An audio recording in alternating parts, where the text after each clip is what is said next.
കെട്ടിപ്പിടിക്കൽ സാധാരണഗതിയിൽ നമ്മുടെ ഇടയിൽ അധികം ഉണ്ടാകാറില്ലല്ലോ. അപൂർവമായിട്ട് ചില ആളുകളെ കെട്ടിപ്പിടിക്കാറുണ്ട്. പക്ഷേ ഞാനും രാഹുൽ ഗാന്ധിയൊക്കെ കാണുമ്പോൾ സാധാരണ ഒന്നുകിൽ പരസ്പരം വണങ്ങും, അല്ലെങ്കിൽ കൈ കൊടുക്കും. കെട്ടിപ്പിടിക്കുക എന്നുള്ളത് സാധാരണ ഉണ്ടാകാറില്ല. പക്ഷേ കെട്ടിപ്പിടിച്ചൊരു ഫോട്ടോ ഇന്ന് കണ്ടു. രാഹുൽ ഗാന്ധി മോദിയെ ചെന്ന് കെട്ടിപ്പിടിക്കുന്ന ഒരു ഫോട്ടോ കാണുകയുണ്ടായി. മോദിയെ കെട്ടിപ്പിടിക്കുന്നതിൽ എനിക്ക് ആക്ഷേപമുള്ളത് കൊണ്ടല്ല, ഈ പറഞ്ഞത് മറ്റൊരു തരത്തിലുള്ള ചിത്രീകരണമാണ്. അത് രാഹുൽ ഗാന്ധിയുടെ സംസാര രീതി തന്നെയാണ് കാണിക്കുന്നത്. രാഹുൽ ഗാന്ധി എങ്ങനെ ഇന്ത്യ വേദിയെ കാണുന്നു എന്നുള്ളതാണ്. നമസ്കാരം.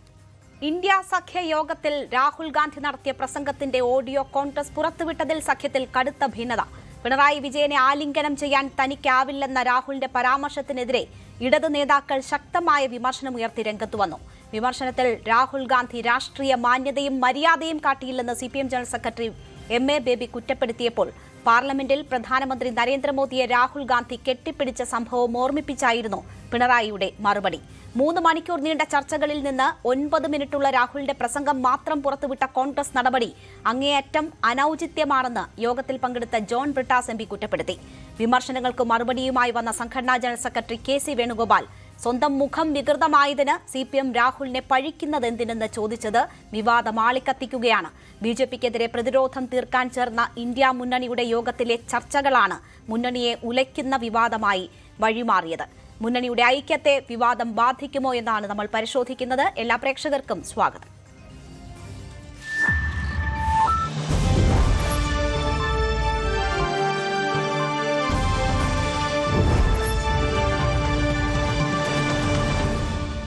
ചർച്ചയിൽ എനിക്കൊപ്പം CPMനെ പ്രതിനിധീകരിച്ച് D സുരേഷ് കുമാർ, കോൺഗ്രസിനെ പ്രതിനിധീകരിച്ച് അനിൽ ബോസ്, രാഷ്ട്രീയ നിരീക്ഷകൻ ശ്രീ ഡോക്ടർ മോഹൻ വർഗീസ്, ഒപ്പം ശ്യാംരാജ് BJP പ്രതിനിധി എന്നിവരാണ് പങ്കെടുക്കുന്നത്. ആദ്യം ശ്രീ സുരേഷ് കുമാർ, നോക്കൂ, ഇവിടിപ്പോ ഇന്ത്യ മുന്നണിയുടെ യോഗം എന്ന് പറയുന്നത് ഈ ഘട്ടത്തിൽ എങ്ങനെ ആ സഖ്യത്തെ മുന്നോട്ട് കൊണ്ടുപോകാം,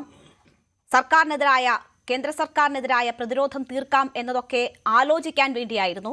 അവിടെ ജോൺ ബ്രിട്ടാസ് തന്നെ ചൂണ്ടിക്കാട്ടിയതുപോലെ 3 മണിക്കൂർ നീണ്ട യോഗമാണ്. രാഹുൽ ഗാന്ധിയുടെ പ്രസംഗം 9 മിനിറ്റാണ്. ആ 9 മിനിറ്റിൽ അദ്ദേഹം 8.5 മിനിറ്റും പറയുന്നത് എങ്ങനെ സംഘപരിവാറിനെ പ്രതിരോധിക്കാം എന്നതാണ്. മുന്നണിക്ക് ശക്തി പകരുന്ന വാക്കുകളാണ് അദ്ദേഹം പറഞ്ഞത്. അതിൽ നിങ്ങൾക്ക് ബുദ്ധിമുട്ട് തോന്നരുത് എന്ന് പറഞ്ഞ് ഈ ഒരു കാര്യം ചൂണ്ടിക്കാട്ടിയതിനെ ഈ രീതിയിൽ വിവാദമാക്കേണ്ടതുണ്ടോ? മുന്നണിയുടെ കെട്ടുറപ്പിനെ തന്നെ ബാധിക്കുന്ന തരത്തിൽ ആലിംഗന വിവാദമാക്കി അതിനെ മാറ്റേണ്ടതുണ്ടോ? ഇന്ത്യ മുന്നണിയുടെ കെട്ടുറപ്പിനെ ബാധിക്കുന്ന നിലയിലുള്ള ഒരു നടപടിയും കേരളത്തിൽ അല്ലെങ്കിൽ ഇപ്പോൾ CPMന്റെ കേന്ദ്ര കമ്മിറ്റിയുടെ ഭാഗത്തു നിന്നോ സംസ്ഥാന നേതൃത്വത്തിന്റെ ഭാഗത്തു നിന്നോ ഉണ്ടാകുന്നില്ല. ഈ വരുന്ന കാര്യങ്ങൾക്ക്, അഭിപ്രായ പ്രകടനങ്ങൾക്ക് പ്രതികരണം എന്നുള്ള നിലയിൽ മാത്രമാണ് ഞങ്ങളുടെ ചില നേതാക്കന്മാർ അതുമായി ബന്ധപ്പെട്ട ചില അഭിപ്രായ പ്രകടനങ്ങൾ നടത്തിയിട്ടുണ്ട്. ഇന്ത്യ മുന്നണിയുടെ കെട്ടുറപ്പിനെ വളരെ പൂർണ്ണമായ നിലയിൽ സംരക്ഷിച്ച് കൊണ്ടുപോകേണ്ടുന്നതിന്റെ ഏറ്റവും പ്രധാനപ്പെട്ട ഉത്തരവാദിത്വം ആ മുന്നണിയിലെ ഏറ്റവും വലിയ രാഷ്ട്രീയ കക്ഷി എന്നുള്ള നിലയിൽ ഇന്ത്യൻ നാഷണൽ കോൺഗ്രസിന് ആ വലിയ ഉത്തരവാദിത്വമുണ്ട്. എന്നാൽ ഇന്ത്യൻ നാഷണൽ കോൺഗ്രസ് കഴിഞ്ഞ കുറച്ച് ദിവസങ്ങളായി ചെയ്തുകൊണ്ടിരിക്കുന്ന പൊതുപ്രവണത എന്താണ്? അതാണ് നാം ആദ്യം പരിശോധിക്കേണ്ടത്. നിങ്ങൾ നോക്കൂ, ഇപ്പോ തെരഞ്ഞെടുപ്പുമായി ബന്ധപ്പെട്ട് കേരളത്തിൽ രാഷ്ട്രീയ പൊളിറ്റിക്കൽ ക്യാമ്പയിൻ എത്തിച്ചേർന്ന ഏറ്റവും പ്രധാനപ്പെട്ട ഇന്ത്യൻ നാഷണൽ കോൺഗ്രസിന്റെ നേതാവും ഇന്ത്യ മുന്നണിയുടെ നേതാവും കൂടിയായിട്ടുള്ള ശ്രീ രാഹുൽ ഗാന്ധി, അദ്ദേഹം ഇവിടെ എത്തിയതിനു ശേഷം നടത്തിയിട്ടുള്ള വിവാദ പ്രസ്താവനകളെ സംബന്ധിച്ച് നമുക്കറിയാം. അത് ഇന്ത്യ മുന്നണിയുടെ കെട്ടുറപ്പിനെ തന്നെ ബാധിക്കുന്ന നിലയിലാണ്. ഇന്ത്യ മുന്നണിയിലെ 2 പ്രധാനപ്പെട്ട കക്ഷികൾ ഇവിടെ രാഷ്ട്രീയമായിട്ടുള്ള ഒരു ജനാധിപത്യ സമരത്തിൽ ഏർപ്പെടുമ്പോൾ അതിൽ വന്നു നിന്നിട്ട് യാതൊരു വിധത്തിലും പറയാൻ പാടില്ലാത്ത വാക്കുകൾ ഇന്ത്യ മുന്നണിയുടെ ഒരു പൊതുവായിട്ടുള്ള സാമാന്യ മര്യാദയെ ബാധിക്കുന്ന നിലയിൽ അദ്ദേഹം നടത്തിയിട്ടുണ്ട്. അതിലൊന്നെന്ന് പറയുന്നത് കേരളത്തിലെ കമ്മ്യൂണിസ്റ്റ് പാർട്ടി BJPയുമായി ഡീൽ എന്നാണ് അദ്ദേഹം പറഞ്ഞത്. ഇന്ത്യ മുന്നണിയിലെ ഒരു കക്ഷിയെക്കുറിച്ചാണ്, ഘടക കക്ഷിയെക്കുറിച്ചാണ് അദ്ദേഹം ഈ അഭിപ്രായ പ്രകടനം നടത്തിയത്. പിന്നീട് വിവാദമായപ്പോൾ അദ്ദേഹം തിരുത്തുകയുണ്ടായി. അദ്ദേഹം തിരുത്തിയത് കേരളത്തിലെ കോൺഗ്രസിന്റെ നേതാക്കന്മാർ അദ്ദേഹത്തോട് പറഞ്ഞതിന്റെ അടിസ്ഥാനത്തിലാണ് ഇത്തരം ഒരു അഭിപ്രായ പ്രകടനം പ്രസംഗ രൂപേണ എനിക്ക് നടത്തേണ്ടി വന്നത് എന്ന് അദ്ദേഹം പറയുകയുണ്ടായി. ഞാൻ ചോദിക്കട്ടെ, അത്രമാത്രം ഗൗരവം മാത്രമാണോ ശ്രീ രാഹുൽ ഗാന്ധി ഇന്ത്യ മുന്നണിക്ക് നൽകുന്നത്? ഏറ്റവും പ്രസക്തമായ ഒരു ചോദ്യമല്ലേ? അങ്ങനെ ചെയ്യാൻ പാടുണ്ടോ? ഒരു ഉത്തരവാദിത്തപ്പെട്ട ഇന്ത്യ മുന്നണിയിലെ ഏറ്റവും പ്രധാനപ്പെട്ട രാഷ്ട്രീയ പ്രസ്ഥാനത്തിന്റെ നേതാവ് കേരളത്തിൽ പൊതുജനങ്ങളെ കാണുമ്പോൾ ഏതെങ്കിലും കോൺഗ്രസിന്റെ നേതാക്കന്മാർ, പ്രാദേശിക നേതാക്കന്മാർ പറഞ്ഞു കൊടുക്കുന്ന വാക്ക് അപ്പാടെ മൈക്കിന് മുന്നിൽ വന്ന് വെച്ചടി വിളമ്പുന്നതാണോ അദ്ദേഹത്തിന്റെ രീതി? അത് എത്രമാത്രം വലിയ കോൺസിക്വൻസസ് ആണ് ഇന്ത്യ മുന്നണിക്കകത്ത് ഉണ്ടാക്കിയിട്ടുള്ളത്. നിങ്ങൾ നോക്കൂ, ഇന്ത്യ മുന്നണിയുടെ ശിഥിലീകരണത്തിന്റെ പൂർണ്ണമായിട്ടുള്ള ഉത്തരവാദിത്വം പ്രാദേശികമായ കോൺഗ്രസ് നേതാക്കന്മാരുടെ താല്പര്യം സംരക്ഷിക്കുവാൻ വേണ്ടി ഇന്ത്യ മുന്നണിയുടെ വലിയ നേതാക്കന്മാർ, ശ്രീ രാഹുൽ ഗാന്ധി ഉൾപ്പെടെയുള്ള നേതാക്കന്മാർ നടത്തിയിട്ടുള്ള ഈ തരത്തിലുള്ള ആളും അന്തരവും അറിയാതെ നടത്തിയിട്ടുള്ള ഈ പ്രവർത്തനത്തിന്റെ, പ്രസംഗത്തിന്റെ ഭാഗമായിട്ടാണ് ഈ വലിയ കോൺസിക്വൻസസ് ഉണ്ടായിട്ടുള്ളത്. തമിഴ്നാട്ടിൽ DMK സ്വയം പിരിഞ്ഞു പോയിരിക്കുകയാണ്.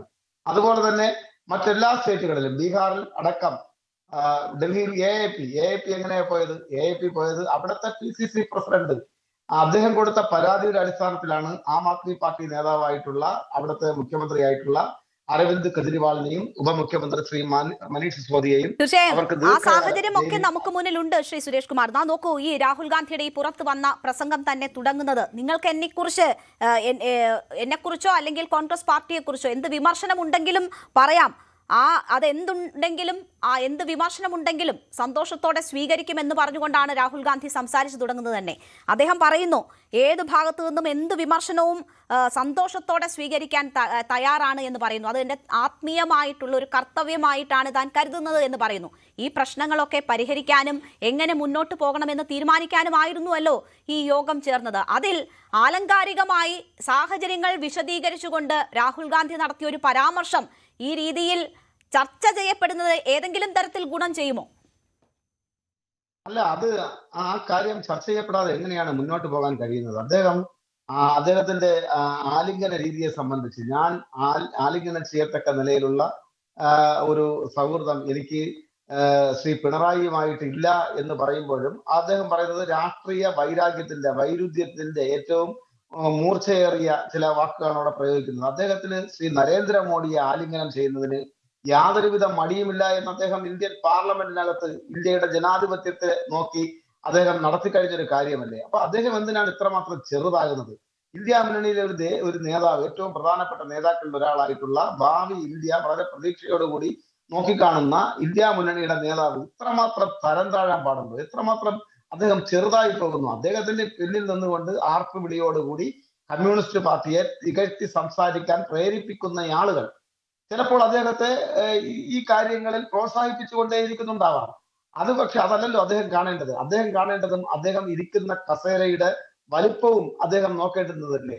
അദ്ദേഹം ലോക്സഭയുടെ പ്രതിപക്ഷ നേതാവായും ഇന്ത്യ മുന്നണിക്ക് നേതൃത്വം നൽകി ഈ സാമ്രാജ്യത്വ വർഗീയമായിട്ടുള്ള നയങ്ങൾ നടപ്പിലാക്കുന്ന കേന്ദ്ര ഗവൺമെന്റിനെയും RSS BJPയെയും എതിർക്കാൻ ശ്രമിക്കുമ്പോൾ ആ മുന്നണിയിലെ തന്നെ ഒരു ഘടകകക്ഷിയുടെ നേതാവിനെ സംബന്ധിച്ച് അദ്ദേഹം എത്ര വില കുറഞ്ഞ പരാമർശമാണ് ഈ പൊതുസമൂഹത്തെ നോക്കി നടത്തിയിട്ടുള്ളത്? അങ്ങനെ നടത്താൻ പാടുണ്ടോ? അതല്ലേ ഏറ്റവും വലിയ പാതകം. ആ പാതകത്തെയല്ലേ നാം തള്ളി പറയേണ്ടത്? അദ്ദേഹത്തിന്റെ കൂടെ നിൽക്കുന്നവരെങ്കിലും അദ്ദേഹത്തെ ഉപദേശിക്കേണ്ടതല്ലേ? നിങ്ങൾ അങ്ങനെ പറയാൻ പാടുള്ളതല്ല. കാരണം നരേന്ദ്രമോദിയെ ആലിംഗനം ചെയ്തത് ദൃശ്യമാധ്യമങ്ങളിലൂടെ ഇന്ത്യയിലെ ഗ്രാമാന്തരങ്ങൾ കണ്ടതാണ്. അവിടെ ഇങ്ങനെ ആലിംഗനത്തിന്റെ പേരൊക്കെ പറഞ്ഞ് ഇത്രമാത്രം ഇകഴ്ന്നു പോവാൻ പാടുണ്ടോ ഇന്ത്യ മുന്നണിയുടെ സമുന്നതനായ നേതാവ് എന്നതാണ് ഞങ്ങൾ ചോദിക്കുന്ന പ്രസക്തമായിട്ടുള്ള ചോദ്യം. ശരി, ഞാൻ താങ്കളിലേക്ക് തിരിച്ചെത്താം. ശ്രീ അനിൽ ബോസ് നമുക്കൊപ്പം ചേരുന്നു, കോൺഗ്രസ് പ്രതിനിധി. ശ്രീ അനിൽ ബോസ്, നോക്കൂ, ഇവിടെ ഇപ്പോ ഈ മുന്നണികൾക്കിടയിൽ പ്രാദേശികമായി ഇന്ത്യ മുന്നണിയിലെ സഖ്യകക്ഷികൾ തന്നെ ഏറ്റുമുട്ടിയ നിയമസഭാ തെരഞ്ഞെടുപ്പുകൾക്ക് ശേഷം ഒരു വലിയ ഇടവേളയ്ക്ക് ശേഷമാണ് ഇന്ത്യ മുന്നണി യോഗം ചേരുന്നത്. എങ്ങനെ കേന്ദ്ര സർക്കാരിനെതിരായ സമര മാർഗങ്ങളുമായി മുന്നോട്ട് പോകാം എന്നതായിരുന്നു അതിന്റെ പ്രധാനപ്പെട്ട അജണ്ട. ഒപ്പം തന്നെ മുന്നണിയെ എങ്ങനെ ശക്തിപ്പെടുത്താം എന്നതും ആ യോഗത്തിന്റെ അജണ്ടകളിൽ പ്രധാനപ്പെട്ടതായിരുന്നു. 5 സുപ്രധാന തീരുമാനങ്ങൾ എടുത്തുകൊണ്ടാണ് യോഗം പിരിഞ്ഞത്. DMK വിട്ടുനിന്നു എങ്കിൽ പോലും 25 പാർട്ടികളെ ഒരുമിപ്പിക്കാൻ ആയി എന്ന ആത്മവിശ്വാസം ഒക്കെ ഉണ്ടായിരുന്നു. പക്ഷെ നോക്കൂ, അവിടെ നടന്ന ചർച്ചകൾ എങ്ങനെ പുറത്തു വന്നു? രാഹുൽ ഗാന്ധിയാണ് ആദ്യം അവിടെ നടന്ന ചർച്ചകൾ അതിന്റെ ഓഡിയോ പുറത്തുവിടുന്നത്. അതിനുശേഷം AICC അത് റീട്വീറ്റ് ചെയ്യുന്നുണ്ട്. പിന്നീട് അതിന്റെ ടെക്സ്റ്റ് പുറത്തുവിടുന്നുണ്ട്. ഇന്ത്യ മുന്നണിക്കുള്ളിൽ നടന്ന ചർച്ചകൾ ഈ രീതിയിൽ പരസ്യപ്പെടുത്തുന്നതുകൊണ്ട് എന്താണ് രാഹുൽ ഗാന്ധി ഉദ്ദേശിച്ചത്? എന്ത് ഫലമാണ് അത് നൽകുന്നത്?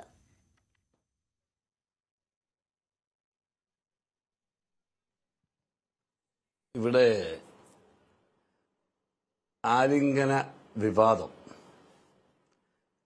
നരേന്ദ്രമോദിയെ ആലിംഗനം ചെയ്തു, പിണറായി വിജയനെ ആലിംഗനം ചെയ്യുന്നില്ല. അതാണല്ലോ പ്രധാനപ്പെട്ട പോയിന്റ്. എന്തുകൊണ്ടാണ് പിണറായി വിജയന്റെ സമീപനങ്ങളെ ഉൾക്കൊള്ളാൻ ഞങ്ങൾക്ക് കഴിയാത്തത്? ഇവിടെ ചർച്ചയിൽ പങ്കെടുത്ത CPM പ്രതിനിധി പറഞ്ഞു, ആരെങ്കിലും പറയുന്നത് കേട്ട്, നേതാക്കൾ ഓതിക്കൊടുക്കുന്നത് കേട്ട് പ്രസംഗിക്കുന്നയാളാണ് രാഹുൽ ഗാന്ധി. അല്ല, അത് അദ്ദേഹത്തിന്റെ തെറ്റായ വ്യാഖ്യാനമാണ്.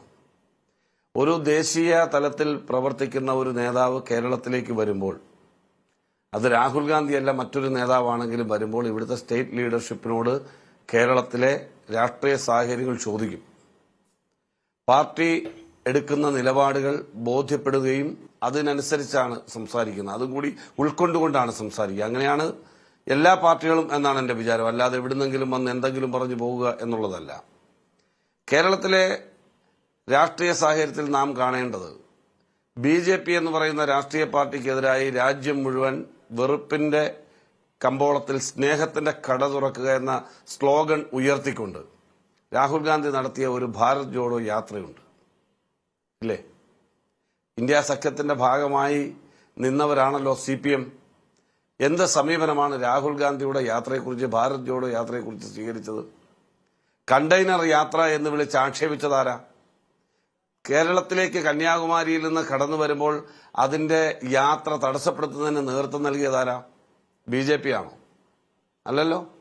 അവർക്കെതിരെയാണ് നമ്മുടെ പോരാട്ടം. ആ പോരാട്ടത്തിൽ 4080 കിലോമീറ്റർ 5 മാസക്കാലം 180 ദിവസം നടത്തിയ ധീരോദാത്തമായ രണ്ടാം സ്വാതന്ത്ര്യ സമരം എന്ന് വിശേഷിപ്പിക്കാവുന്ന വലിയൊരു പോരാട്ടം CPIയുടെ അഖിലേന്ത്യാ സെക്രട്ടറി ആയിട്ടുള്ള D രാജ അടക്കം ഞങ്ങളെ അനുകൂലിക്കുന്നവരും പ്രതികൂലിക്കുന്നവരുമായ നിരവധി സംഘടനകൾ, പാർട്ടികൾ എല്ലാവരും ഒന്നുചേർന്ന് ഒരുമിച്ച് പങ്കെടുത്ത്, സീതാറാം യെച്ചൂരി അന്നുണ്ടായിരുന്നു. അദ്ദേഹം പങ്കെടുക്കാൻ ആഗ്രഹിച്ചിട്ട് കേരളത്തിലെ നേതൃത്വം സമ്മതിച്ചില്ല. നിങ്ങൾ മനസ്സിലാക്കിയിരിക്കണം. അപ്പൊ അത്തരമൊരു സമീപനം ആരുടെ ഉത്തരവിന്റെ അടിസ്ഥാനത്തിലാണ്? ഇന്ത്യ സഖ്യത്തിന്റെ യോഗത്തിൽ CPMന്റെ അഖിലേന്ത്യാ ജനറൽ സെക്രട്ടറിയാണ് പങ്കെടുക്കേണ്ടത്. അദ്ദേഹം പങ്കെടുക്കുന്നില്ലെങ്കിൽ മിനിമം ഒരു പൊളിറ്റ് ബ്യൂറോ മെമ്പറെ അയക്കണ്ടേ? അതാ പാർട്ടിയിൽ പൊളിറ്റ് ബ്യൂറോ മെമ്പറെല്ലാം കഴിവില്ലാത്തവരാണോ? സംസാരിക്കാൻ അറിയാത്തവരാണോ? ഇനി പൊളിറ്റ് ബ്യൂറോയിൽ പറ്റില്ല എങ്കിൽ കേന്ദ്ര കമ്മിറ്റിയിൽ നിന്നൊരാളെ അയക്കണ്ടേ? എന്തേ അയച്ചില്ല? കേരളത്തിലെ ഒരു സംസ്ഥാന കമ്മിറ്റി അംഗത്തെ എന്തിനാ അയച്ചത്? ഇന്ത്യ സഖ്യത്തിന്റെ നേതൃയോഗത്തിൽ കേരളത്തിലെ CPMന്റെ ഒരു സംസ്ഥാന കമ്മിറ്റി അംഗമാണോ പോയി പങ്കെടുക്കേണ്ടത്? അപ്പൊ ഇവർക്ക് ഉത്തരവാദിത്തമില്ല. അതിന്റെ സാഹചര്യം എന്താണ് എന്നത് CPM ജനറൽ സെക്രട്ടറി തന്നെ വ്യക്തമാക്കിയിരുന്നല്ലോ. വിട്ടുനിൽക്കാനുള്ള ഉൾപ്പെടെയുള്ള ആലോചനകൾ ഉണ്ടായിരുന്നു. അവിടെ നിന്നാണ് ഒരു പ്രതിനിധിയെ അയക്കാനുള്ള ഒരു തീരുമാനത്തിലേക്ക് വരുന്നത്. അതൊരു യോജിപ്പിന്റെ സന്ദേശമായിരുന്നു യഥാർത്ഥത്തിൽ. അല്ല, ഒരു യോജിപ്പിന്റെ സന്ദേശമല്ല. എന്ത് യോജിപ്പിന്റെ സന്ദേശം? രാഹുൽ ഗാന്ധിയാണോ പിണറായി വിജയന്റെ വീട്ടിൽ വീണ വിജയന്റെ കേസിന്റെ അടിസ്ഥാനത്തിൽ, അവർക്കെതിരെയുള്ള ആക്ഷേപത്തിന്റെ അടിസ്ഥാനത്തിൽ ED അയച്ച രാഹുൽ ഗാന്ധിയാണോ? എന്തുകൊണ്ട് അയക്കുന്നില്ല എന്ന് ചോദിച്ചത് രാഹുലല്ലേ? അനിൽ ബോസ്, എന്തുകൊണ്ട് അയക്കുന്നില്ല, എന്തുകൊണ്ട് ED അയക്കുന്നില്ല എന്ന് ചോദിച്ചത് രാഹുൽ ഗാന്ധിയല്ലേ? രേണുക, ഞാൻ പറയുന്നത് എന്താണെന്ന് നിങ്ങൾ കേൾക്കൂ. കേട്ടിട്ട് മറുപടി പറ, അല്ലെങ്കിൽ ചോദിക്കൂ. എന്താണെന്ന് കേൾക്കാദ്യം. ഞാൻ ചോദിക്കുന്നത്, ഇന്ത്യ സഖ്യത്തിന്റെ നേതാവാണ് രാഹുൽ ഗാന്ധി, ഇന്ത്യയിലെ പ്രതിപക്ഷ നേതാവാണ് രാഹുൽ ഗാന്ധി.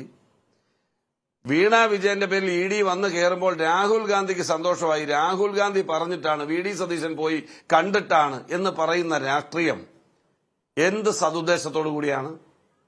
എന്ത് സതുദ്ദേശത്തോടു കൂടിയാണെന്ന് ഇവരെ എങ്ങനെ വിശ്വസിച്ച് മുന്നോട്ട് കൊണ്ടുപോകും? കേരളത്തിലെ കോൺഗ്രസ് പാർട്ടിയുടെയും UDFന്റെയും അഭിപ്രായം ഇവർക്കെതിരെ ശക്തമായ പോരാട്ടം നടത്തണമെന്നാണ്. പക്ഷേ കേരളത്തിന് പുറത്തുള്ള CPM ലീഡർഷിപ്പ് ഉണ്ട്. സോമനാഥ് ചാറ്റർജിയെ പോലെയുള്ള ആളുകളുടെ പിന്മുറക്കാരായിട്ടുള്ള ആളുകൾ, മനസ്സിലായില്ലേ? അവർ ഇന്ത്യയിൽ ഫാസിസ്റ്റ് വിരുദ്ധ പോരാട്ടത്തിന് നേതൃത്വം നൽകുമ്പോൾ കോൺഗ്രസുമായി സഖ്യം ചേരണമെന്ന് പറഞ്ഞു. ഒന്നാം UPA മോഡൽ. ആ ഒന്നാം UPA മോഡലിൽ നിന്ന് ഇവരെന്തിനാണ് ഇറങ്ങിപ്പോയത്? എന്തിനാണ് ഇവർ ഇറങ്ങിപ്പോയത്? എന്താണ് റിസൾട്ട്? ഇവരിറങ്ങിപ്പോയതിനു ശേഷം രാജ്യത്തുണ്ടായ റിസൾട്ട് എന്താണ്? ഇവരിറങ്ങിപ്പോയതിനു ശേഷം ഉണ്ടായ റിസൾട്ട് BJPക്ക് ഗുണകരമായ രാഷ്ട്രീയം ഉയർന്നു വരികയാണ്. ഇപ്പൊ പറഞ്ഞു അരവിന്ദ് കേജ്രിവാളിന്റെ കാര്യം നിങ്ങൾ ഇവിടെ പരാമർശിച്ചു. അരവിന്ദ് കേജ്രിവാൾ കോൺഗ്രസ് പാർട്ടിയുടെ ഘടകകക്ഷിയൊന്നുമല്ല, ആണോ? അവര് കോൺഗ്രസിനും ബി ജെ പിക്കും എതിരായി ബി ജെ പിയുടെ ബി ടീമായി തന്നെ പ്രവർത്തിച്ചു വന്നവരാണ്. ഞാൻ ഇപ്പോഴും അതിൽ സ്റ്റിക്ക് ഓൺ ചെയ്യുന്നു.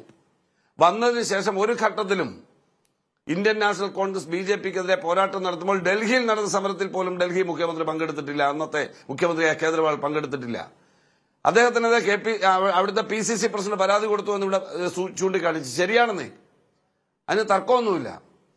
രണ്ട് നയങ്ങളും രണ്ട് സമീപനങ്ങളുമായി പോകുമ്പോൾ തെറ്റായ വഴിയിൽ പോകുന്ന സർക്കാരിന്റെ പരാതി കൊടുത്തിട്ടുണ്ട്. ആ പരാതി കൊടുത്തുവെങ്കിൽ പോലും പിന്നീട് വന്നിട്ടുള്ള കേജ്രിവാളിനെതിരെ നടന്നിട്ടുള്ള ഒരു വേട്ടയാടൽ, ആ വേട്ടയാടൽ ഉണ്ടായപ്പോൾ ആദ്യം സഹായഹസ്തവുമായി ചെന്നത് ഇന്ത്യൻ നാഷണൽ കോൺഗ്രസ് ആണ് എന്നുള്ള കാര്യം നിങ്ങൾ മറന്നുപോകരുത്. ഇന്ത്യ സഖ്യത്തിന്റെ ഭാഗമായി നിൽക്കുമ്പോൾ എന്തിനാണ് പഞ്ചാബിൽ കഴിഞ്ഞ പാർലമെന്റ് പൊതുതെരഞ്ഞെടുപ്പിൽ ആം ആദ്മി കോൺഗ്രസിനെതിരെ മത്സരിച്ചത്? എന്തിനാണ് മത്സരിച്ചത്? സഖ്യമായിരുന്നല്ലോ. എന്തുകൊണ്ടാണ് ഡൽഹിയിൽ സഖ്യമില്ലാതെ മത്സരിച്ചത്? വിശാലമായ വീക്ഷണമാണ് ബി ജെ പിയെ പരാജയപ്പെടുത്താനെങ്കിൽ താല്പര്യങ്ങളാണല്ലോ. അങ്ങനെയാണെങ്കിൽ DMK-ക്കൊപ്പം മുന്നണിയായി നിന്നിട്ട് എന്തുകൊണ്ട് റിസൾട്ട് വന്നതിന് ശേഷം നിങ്ങൾ TVK-ക്കൊപ്പം പോയി എന്നൊരു ചോദ്യമുണ്ടല്ലോ. അതുകൊണ്ടാണല്ലോ DMK-ക്ക് ഇപ്പോഴത്തെ യോഗത്തിൽ പങ്കെടുക്കാൻ പറ്റാത്തത്. പ്രാദേശികമായ അത്തരം നീക്കുപോക്കുകൾ ഉണ്ടാകും. പ്രാദേശിക രാഷ്ട്രീയമുണ്ട്. അവിടെ മുഖാമുഖം വരുന്ന രാഷ്ട്രീയ പാർട്ടികളാണ്. ഇവിടെ CPM നേതാക്കൾ ചൂണ്ടിക്കാട്ടുന്നത് എന്താണ്? കേരളത്തിൽ ഇലക്ഷൻ നടക്കുമ്പോൾ VD സതീശന് പറയാം, എന്തിന് സംഘടനാ ജനറൽ സെക്രട്ടറി ആയിട്ടുള്ള KC വേണുഗോപാൽ പറഞ്ഞോട്ടെ, പക്ഷെ രാഹുൽ ഗാന്ധി എന്തിന് ഈ പരാമർശങ്ങൾ നടത്തുന്നു രാഷ്ട്രീയ വേദിയിലാണെങ്കിൽ പോലും, തെരഞ്ഞെടുപ്പിന്റെ വേദിയിലാണെങ്കിൽ പോലും എന്ന ഒരു ചോദ്യമാണല്ലോ ചോദിക്കുന്നത്. രാഹുൽ ഗാന്ധിയും ഒപ്പം തന്നെ പ്രിയങ്ക ഗാന്ധിയും മല്ലികാർജുൻ ഖാർഗെയും ഇന്ത്യ മുന്നണിക്ക് നേതൃത്വം നൽകുന്നതാണ്. സഭയിൽ ഇവരുടെ കൂടി പിന്തുണയുള്ള പ്രതിപക്ഷ നേതാക്കളാണ്. അവർ എന്തിനിങ്ങനെ ഒരു ആക്ഷേപം നടത്തുന്നു എന്നൊരു ചോദ്യമല്ലേ അവർ ചോദിക്കുന്നുള്ളൂ.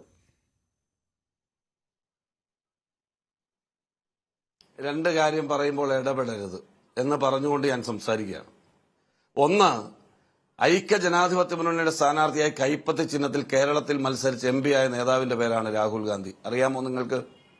ഈ മുന്നണിയിൽ നിന്നുകൊണ്ട് മറ്റൊരു മുന്നണിക്കെതിരെ മത്സരിക്കുന്ന നേതാവ് മിണ്ടരുത് എന്ന് പറയാൻ നിങ്ങൾക്ക് എന്താ അധികാരം? ആർക്കാണ് അതിന് അധികാരം? What is right? അപ്പൊ ചുമ്മാ നമ്മൾ വർത്തമാനം പറഞ്ഞു പോകുന്നതിൽ അർത്ഥമില്ല. നിങ്ങൾ തന്നെ പറഞ്ഞു പ്രാദേശികമായിട്ട് വരുന്ന തീരുമാനങ്ങളാണെന്ന്. ആം ആദ്മിക്ക് പ്രാദേശികമായി തീരുമാനമെടുക്കാം. പ്രാദേശികമായ സാഹചര്യം അനുസരിച്ച് കോൺഗ്രസ് പാർട്ടിക്കും അതിന്റെ നേതാക്കൾക്കും അഭിപ്രായം പറയാൻ പാടില്ല. അതെന്ത് സന്ദേശമാണ്? എന്ത് രാഷ്ട്രീയമാണ്? എന്താണ് നിങ്ങൾ ആഗ്രഹിക്കുന്നത്? നിങ്ങളുടെ ഇഷ്ടാനിഷ്ടങ്ങൾക്കനുസരിച്ച് കോൺഗ്രസ് പ്രസിഡന്റോ അല്ലെങ്കിൽ ഇന്ത്യയുടെ പ്രതിപക്ഷ നേതാവൊക്കെ തീരുമാനമെടുക്കണോ? നിങ്ങൾ പറഞ്ഞല്ലോ തമിഴ്നാട്ടിൽ DMK എന്നാ ഞങ്ങളുടെ മുന്നണിയിൽ വന്നത്. ഞങ്ങളുടെ മുന്നണിയിലുള്ള പാർട്ടി ആയിരുന്നില്ലെന്നേ. കരുണാനിധി നയിക്കുന്ന DMK ഞങ്ങളുടെ മുന്നണിയിലുള്ള പാർട്ടി ആയിരുന്നില്ല ആ ഘട്ടത്തിൽ. പിന്നീട് UPA കാലത്താണ് ഞങ്ങളുടെ ഭാഗമായി മാറുന്നത്. ഞങ്ങളുടെ ഭാഗമായി മാറി. ഞങ്ങൾ നിരുപാധികം പിന്തുണച്ചിട്ടുണ്ട്. ഇന്ത്യ സഖ്യത്തിൽ ശക്തമായി നിലപാടെടുത്ത് സ്റ്റാലിൻ നിന്നിട്ടുണ്ട്. ഞങ്ങൾക്കൊരു തർക്കവുമില്ല സ്റ്റാലിനുമായി, ഞങ്ങൾക്കൊരു തർക്കവുമില്ല. പക്ഷെ ഞങ്ങളും DMKയും ചേർന്ന് മത്സരിച്ച മുന്നണി അവിടെ പരാജയപ്പെട്ടു. പകരം TVK ജയിച്ചു, വിജയ് ജയിച്ചു. വിജയ് എന്ന് പറയുന്നയാൾ 2008-2009 കോൺഗ്രസിൽ ചേരാൻ വരികയും യൂത്ത് കോൺഗ്രസ് പ്രസിഡന്റാക്കാൻ ഞങ്ങൾ നിർദ്ദേശിക്കുകയും ശ്രീ രാഹുൽ ഗാന്ധി പ്രപ്പോസ് ചെയ്യുകയും ചെയ്ത വ്യക്തിയാണ്. മുന്നോട്ടുള്ള യാത്രകളിൽ എല്ലാ കാലത്തും അദ്ദേഹത്തിന്റെ റാലിയിൽ അപകടമുണ്ടായ സന്ദർഭത്തിലും ആദ്യം സഹായവുമായി എത്തിയത് ശ്രീ KC വേണുഗോപാലും ശ്രീ രാഹുൽ ഗാന്ധിയുമാണ്. രാഷ്ട്രീയത്തിനപ്പുറമാണ് ഞങ്ങളുടെ ഇടപെടൽ. ഒറ്റ സെക്കൻഡ് ഇത് പൂർത്തിയാക്കാൻ എനിക്ക് സമയം തരണം. ഇപ്പോൾ ഇവിടെ TVK ജയിച്ചു. ഞങ്ങളുടെ ശത്രുവല്ലാത്ത ഞങ്ങളുടെ ആശയങ്ങളോട് ചേർന്ന് നിൽക്കുന്ന BJPയെ അതിശക്തമായി എതിർക്കുന്ന വിജയ് ജയിച്ചു വരികയും അയാൾക്ക് ഗവൺമെന്റ് ഉണ്ടാക്കാൻ കഴിയാത്ത സാഹചര്യം വരുന്നു. DMKയിൽ ഭിന്നിപ്പുണ്ടാക്കാൻ, AIDMKയിൽ ഭിന്നിപ്പുണ്ടാക്കി BJP പുതിയ ചൂതാട്ട രാഷ്ട്രീയം നടത്തുമ്പോൾ അതിനെ റെസിസ്റ്റ് ചെയ്യാൻ ഞങ്ങൾക്ക് ഗവൺമെന്റ് ഉണ്ടാക്കാൻ നിലവിലുള്ള മുന്നണിക്ക് കഴിയില്ല എങ്കിൽ BJPക്ക് അധികാരം കൊടുക്കാതിരിക്കാൻ എന്ത് നടപടി സ്വീകരിക്കണം? അത് ഞങ്ങൾ പുറംവാതിലൂടെയോ ഒളിച്ചോ അല്ല പോയത്. കോൺഗ്രസ് വർക്കിംഗ് കമ്മിറ്റി അംഗം P. ചിദംബരം വളരെ കൃത്യമായി നേരിട്ട് സ്റ്റാലിനെ ഈ വിവരം അറിയിച്ചിരുന്നതാണ്. അല്ലെന്ന് അവർ പറയുന്നത് അവരുടെ രാഷ്ട്രീയം. വളരെ കൃത്യമായി അറിയിച്ചിട്ട് പറഞ്ഞു BJPക്ക് സ്പേസ് കൊടുക്കാൻ പാടില്ല, അതുകൊണ്ട് TVK പിന്തുണയ്ക്കണം. വിജയ് നമ്മളോട് സഹകരിച്ചു പോകുന്നയാളാണ്. മറ്റൊന്നുകൂടി നിങ്ങളോട് അറിയാൻ ഞാൻ പറയുകയാണ്. TVK എന്ന് പറയുന്ന പാർട്ടിയുമായി മുന്നണി സഖ്യമുണ്ടാക്കി ഈ തെരഞ്ഞെടുപ്പിൽ മത്സരിക്കണം എന്ന തീരുമാനവും ആഗ്രഹവും അഖിലേന്ത്യാ കോൺഗ്രസ് കമ്മിറ്റിക്ക് ഈ തെരഞ്ഞെടുപ്പിന് മുമ്പുണ്ടായിരുന്നു. എന്നാൽ ഇവിടെ നേരത്തെ പ്രതിപാദിച്ചതുപോലെ അവിടുത്തെ സംസ്ഥാന ഘടകം, അവിടുത്തെ PCC പ്രസിഡന്റും CLP ലീഡറും അടങ്ങുന്ന കോൺഗ്രസിന്റെ നേതാക്കൾ പറഞ്ഞു ആ സഖ്യം തന്നെ തുടരുന്നതാണ് നമുക്ക് നല്ലത്. വിജയ് എന്ന് പറയുന്നയാൾക്ക് അത്രയും ജനപിന്തുണയില്ല എന്ന് പറഞ്ഞു. പക്ഷെ രാഹുൽ ഗാന്ധി അത് തിരിച്ചറിഞ്ഞിരുന്നു. ഒരു സെക്കൻഡ്, രാഹുൽ ഗാന്ധി തിരിച്ചറിഞ്ഞിരുന്നു, KC വേണുഗോപാൽ തിരിച്ചറിഞ്ഞിരുന്നു, കോൺഗ്രസ് തിരിച്ചറിഞ്ഞിരുന്നു, ഇന്ത്യ സഖ്യ നേതാക്കൾ തിരിച്ചറിഞ്ഞിരുന്നു. അന്ന് ആ സഖ്യം ഉണ്ടായിരുന്നുവെങ്കിൽ ഇന്ന് കോൺഗ്രസിന് അവിടെ 5 MLA എന്ന് പറയുന്നത് 50 MLA-മാരായി മാറുമായിരുന്നു. മനസ്സിലായില്ലേ? നിങ്ങൾ കാണേണ്ട എന്താണ് വിശാല മനസ്കത, മുന്നണിയിലെ വിശാല മനസ്കത എന്ത് എന്ന് നമുക്ക് തമിഴ്നാട് പാഠമാണെന്നേ. അവിടെ വിജയുടെ പാർട്ടിക്ക് ഇപ്പോൾ ഒരു രാജ്യസഭാംഗത്തെ ഏകപക്ഷീയമായി തീരുമാനിക്കാമെന്നിരിക്കെ ഞങ്ങൾ ചോദിക്കാതെ ദേശീയ രാഷ്ട്രീയത്തിൽ പ്രസക്തി കോൺഗ്രസിനാണ് എന്ന് പറഞ്ഞുകൊണ്ട് അത് ഞങ്ങൾക്ക് വിട്ടുതന്ന ആളാണ് തമിഴ്നാട് മുഖ്യമന്ത്രി വിജയ്. മനസ്സിലാക്കണം, ഞങ്ങൾക്ക് 5 MLA-മാരേ ഉള്ളൂ, തന്നില്ലെങ്കിൽ ഞങ്ങൾക്ക് വല്ല പരാതിയുണ്ടോ? ഒരു മിനിറ്റ്, ഒറ്റ ഇനി വന്നില്ലേലും എനിക്ക് കുഴപ്പമില്ല. അത് ആളുകൾ അറിയേണ്ട കാര്യമായതുകൊണ്ടാണ് ഞാൻ പറയുന്നത്. അപ്പൊ സ്വാഭാവികമായും ഞങ്ങൾ 20 വർഷക്കാലം പിന്തുണച്ച് മുന്നണിയിലിരുന്ന DMK ഞങ്ങൾക്കൊരു ബോർഡ് തന്നിട്ടില്ല, ഞങ്ങൾക്കൊരു കോർപ്പറേഷൻ തന്നിട്ടില്ല, ഞങ്ങൾക്കൊരു മന്ത്രി തന്നിട്ടില്ല. പക്ഷെ ഞങ്ങൾ ദേശീയ തലത്തിൽ ഒരു മുന്നണിയുടെ ഗവൺമെന്റ് ഉണ്ടായപ്പോൾ DMKക്ക് മന്ത്രിസ്ഥാനം അവർ ഡിമാൻഡ് ചെയ്ത് കൊടുത്തവരാണെന്ന്. ആ മുന്നണി മര്യാദ ഞങ്ങൾ പാലിച്ചിട്ടുണ്ട്. മന്ത്രിസ്ഥാനത്തിന്റെ അടിസ്ഥാനത്തിലല്ല ഞങ്ങൾ TVK പിന്തുണച്ചത്. ഞാൻ പറഞ്ഞല്ലോ, ഫാസിസ്റ്റ് രാഷ്ട്രീയ പാർട്ടിയായ BJP ഒഴിവാക്കാനാണെന്ന് പറഞ്ഞു. പക്ഷെ പകരം ചോദിക്കുമ്പോൾ നേരും നെറിയുടെയും നന്മയുടെയും കൊടുക്കൽ വാങ്ങലിന്റെയും രാഷ്ട്രീയമുണ്ടെങ്കിൽ അതിൽ DMK പലപ്പോഴും പരാജയപ്പെട്ടപ്പോഴും ഞങ്ങൾ DMKയോട് സഹകരിച്ച് നിന്നതും ഞങ്ങളുടെ മുന്നണി അധികാരത്തിൽ വന്നപ്പോൾ അവരെ മന്ത്രിയാക്കിയതും ഞങ്ങളുടെ മര്യാദയാണ്. തിരിച്ചാ മര്യാദ തമിഴ്നാട്ടിൽ ഉണ്ടായിരുന്നില്ല. പക്ഷേ പൊതുശക്തിയെ എതിർക്കാൻ ഞങ്ങൾ ഒരുമിച്ച് നിന്നു എന്നുള്ളതാണ് യാഥാർത്ഥ്യം. ഇപ്പോഴും ഞങ്ങൾക്ക് DMKയോട് അഭിപ്രായ വ്യത്യാസം ഇല്ല. അവരും സഹകരിച്ച് നിൽക്കണം, BJPയെ ചെറുക്കാൻ എന്നതാണ് ഞങ്ങളുടെ നിലപാട്. അതിനൊന്നും ഒരു തർക്കവുമില്ല. അതുകൊണ്ട് ഇവരുടെ ഈ പറയുന്ന പരാമർശങ്ങളോട് നരേന്ദ്രമോദിയെ കെട്ടിപ്പിടിക്കുക എന്ന് പറഞ്ഞാൽ അത് പാർലമെന്റിന്റെ അകത്ത് നടത്തിയ ഞങ്ങളുടെ ഒരു പോരാട്ടത്തിന്റെ ഭാഗമായിട്ട് നടത്തിയ ഒരു പ്രചാരണ പ്രവർത്തനത്തിന്റെ ഭാഗമായിട്ടാണ് രാഷ്ട്രീയ പാർട്ടികൾ ആണുള്ളത്. അവർ തമ്മിൽ അഭിപ്രായ ഭിന്നതകൾ അതിന്റെ രൂപീകരണം മുതൽ തന്നെയുണ്ട്. പക്ഷേ അവർ ഒരു ഒറ്റ കോസിനായി ഒരുമിച്ച് നിൽക്കുന്നത് നമ്മൾ കാണുന്നു. രാഹുൽ ഗാന്ധിയുടെ ഈ പ്രസംഗം വിവാദമാകുമ്പോൾ തന്നെ അതിൽ അദ്ദേഹം പറഞ്ഞത് ഈ ഫെയർ പ്ലേയിങ് ലെവൽ ഇല്ല എന്ന സാഹചര്യത്തിൽ എങ്ങനെ ഒരു കൺവെൻഷണൽ രീതികൾ മാറ്റിവെച്ചുകൊണ്ടുള്ള ഒരു റെസിസ്റ്റൻസ് രാജ്യത്ത് ഉയർന്നു വരണം എന്നതിൽ ഊന്നിയായിരുന്നു അദ്ദേഹത്തിന്റെ പ്രസംഗം. അതാണ് ആ യോഗത്തിൽ കൺവേ ചെയ്യാൻ ശ്രമിച്ചത്. അതാണ് അതിന്റെ ആകെ തുക. അത് അടിസ്ഥാനപ്പെടുത്തിക്കൊണ്ടുള്ള 5 തീരുമാനങ്ങളാണ് എടുത്തിരിക്കുന്നത്. അപ്പോൾ ഇതൊക്കെ അതിന്റെ ഒരു ഭാഗമെന്ന് മാത്രം കരുതിയാൽ മതിയോ? എങ്ങനെയാണ് BJP ഇന്ത്യ മുന്നണിയിലെ ഈ വിവാദങ്ങളെ നോക്കിക്കാണുന്നത്?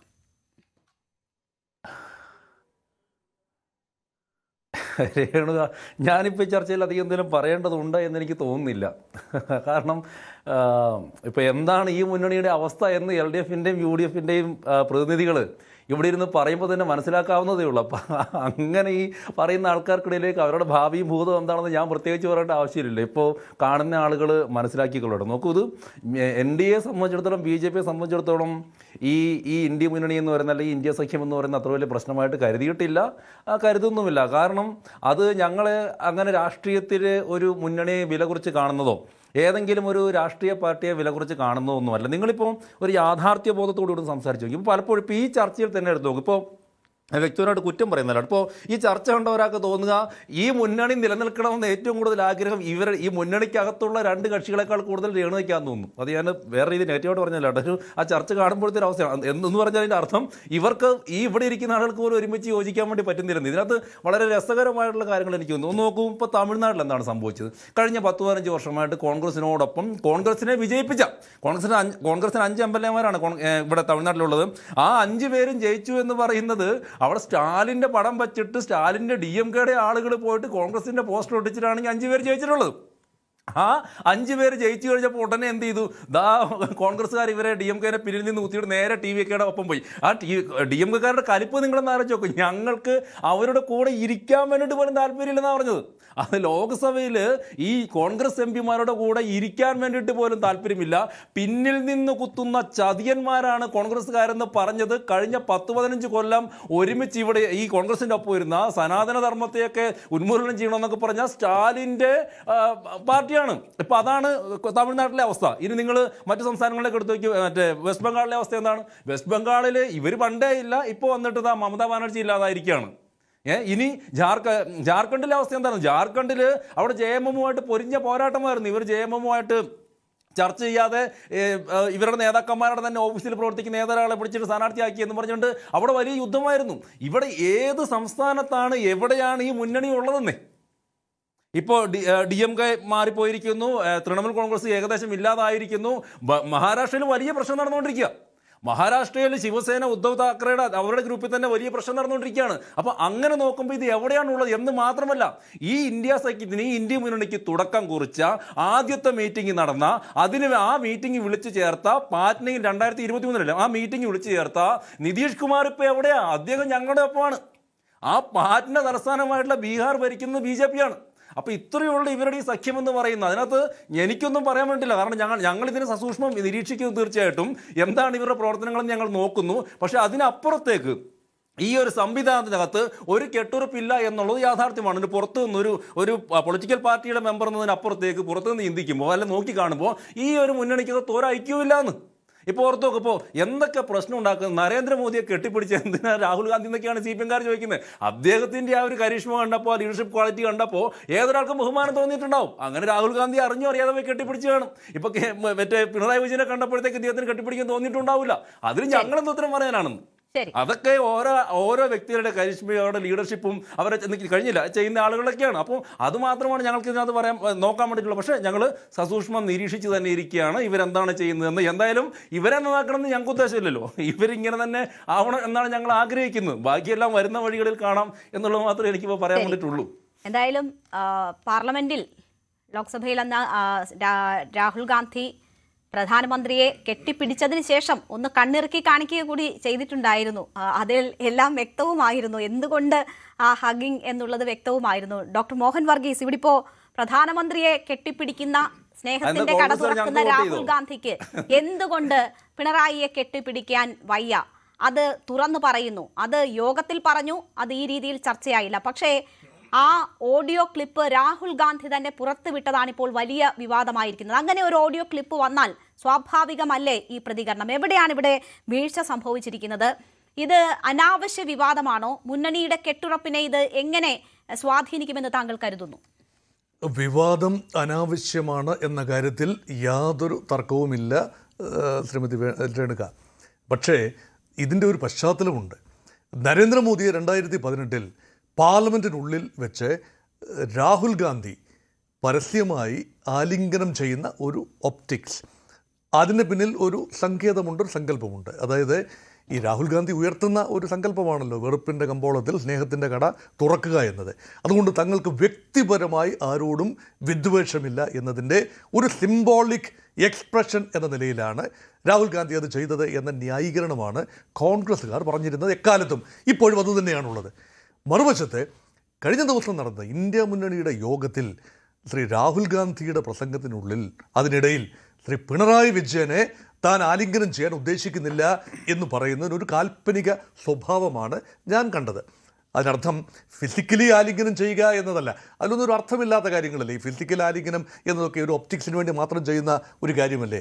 ഇന്ത്യ മുന്നണിയുടെ നേതാക്കൾ കൈ മോളിൽ ചേർത്ത് പിടിച്ച് ഒരു ചങ്ങല പോലെ നിൽക്കുന്നത് കണ്ടതല്ലേ. ഇന്ത്യ മുന്നണിയുടെ ആദ്യ യോഗത്തിൽ നിതീഷ് കുമാറിനായിരുന്നു ഏറ്റവും വലിയ ഉത്സാഹം. അദ്ദേഹമായിരുന്നല്ലോ കൺവീനർ. ആ നിതീഷ് കുമാറിന് എന്ത് സംഭവിച്ചു എന്ന് നമുക്ക് പിന്നീട് അറിയാം. അതുകൊണ്ട് ഇതൊക്കെ അവസരവാദപരമായ നിലപാടിൽ BJP എതിർക്കാൻ അതത് സമയത്ത് മുന്നണിയായി കുറേ കക്ഷികൾ കൂടി വരുന്നു എന്നതിന് ഉപരിയായ ഒരു രാഷ്ട്രീയമല്ല. പക്ഷേ എക്കാലത്തും ഭാരതീയ ജനതാ പാർട്ടി എതിർത്തിരുന്ന ഒരു കോൺഗ്രസ് രാഷ്ട്രീയമുണ്ട് എന്നതും വിസ്മരിക്കുന്നില്ല. കാരണം ഘടകകക്ഷികൾ മാറിയും തിരിഞ്ഞുമൊക്കെ കേന്ദ്രത്തിൽ ഭരണത്തിന് വേണ്ടി ഇപ്പോൾ DMKയും ADMKയും ഒക്കെ മാറിയും മറിഞ്ഞുമൊക്കെ ചവിട്ടിയിട്ടുള്ളതല്ലേ.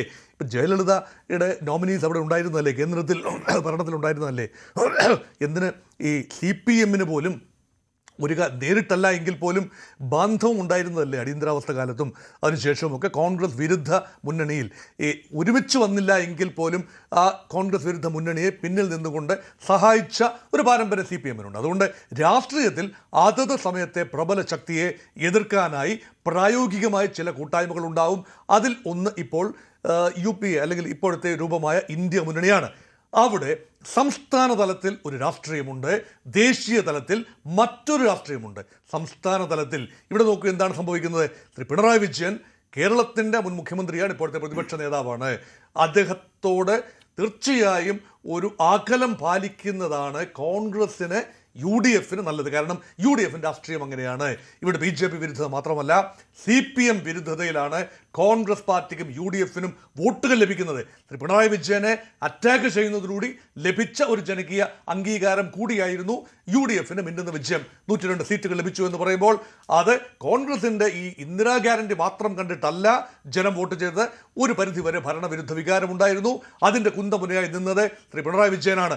ആ കാരണത്താൽ നേരത്തെ ഇവിടെ സൂചിപ്പിച്ചതുപോലെ കേരളത്തിന്റെ മുൻ MP കൂടി ആയ വയനാട് മണ്ഡലത്തിൽ കോൺഗ്രസ് പാർട്ടിയുടെ നോമിനിയായി UDF നോമിനിയായി ലോക്സഭാ തെരഞ്ഞെടുപ്പിൽ ജയിച്ചു വന്ന 2 പ്രാവശ്യം ജയിച്ചു വന്ന രാഹുൽ ഗാന്ധിയും ഇപ്പോൾ പ്രതിനിധീകരിക്കുന്ന പ്രിയങ്ക ഗാന്ധിയും ഒക്കെ തന്നെ കേരള രാഷ്ട്രീയത്തിൽ നോൺ LDF അല്ലെങ്കിൽ പിണറായി വിരുദ്ധത അത് രാഷ്ട്രീയത്തിൻ്റെ പ്രാദേശിക രാഷ്ട്രീയത്തിൻ്റെ ഭാഗമാണ്. അങ്ങനെ വരുമ്പോൾ ശ്രീ പിണറായി വിജയനെ ആലിംഗനം ചെയ്യാൻ എനിക്ക് സൗകര്യമില്ല എന്ന് പറയുന്നത് വ്യക്തിപരമാണ് എന്ന കാഴ്ചപ്പാട് എനിക്കില്ല.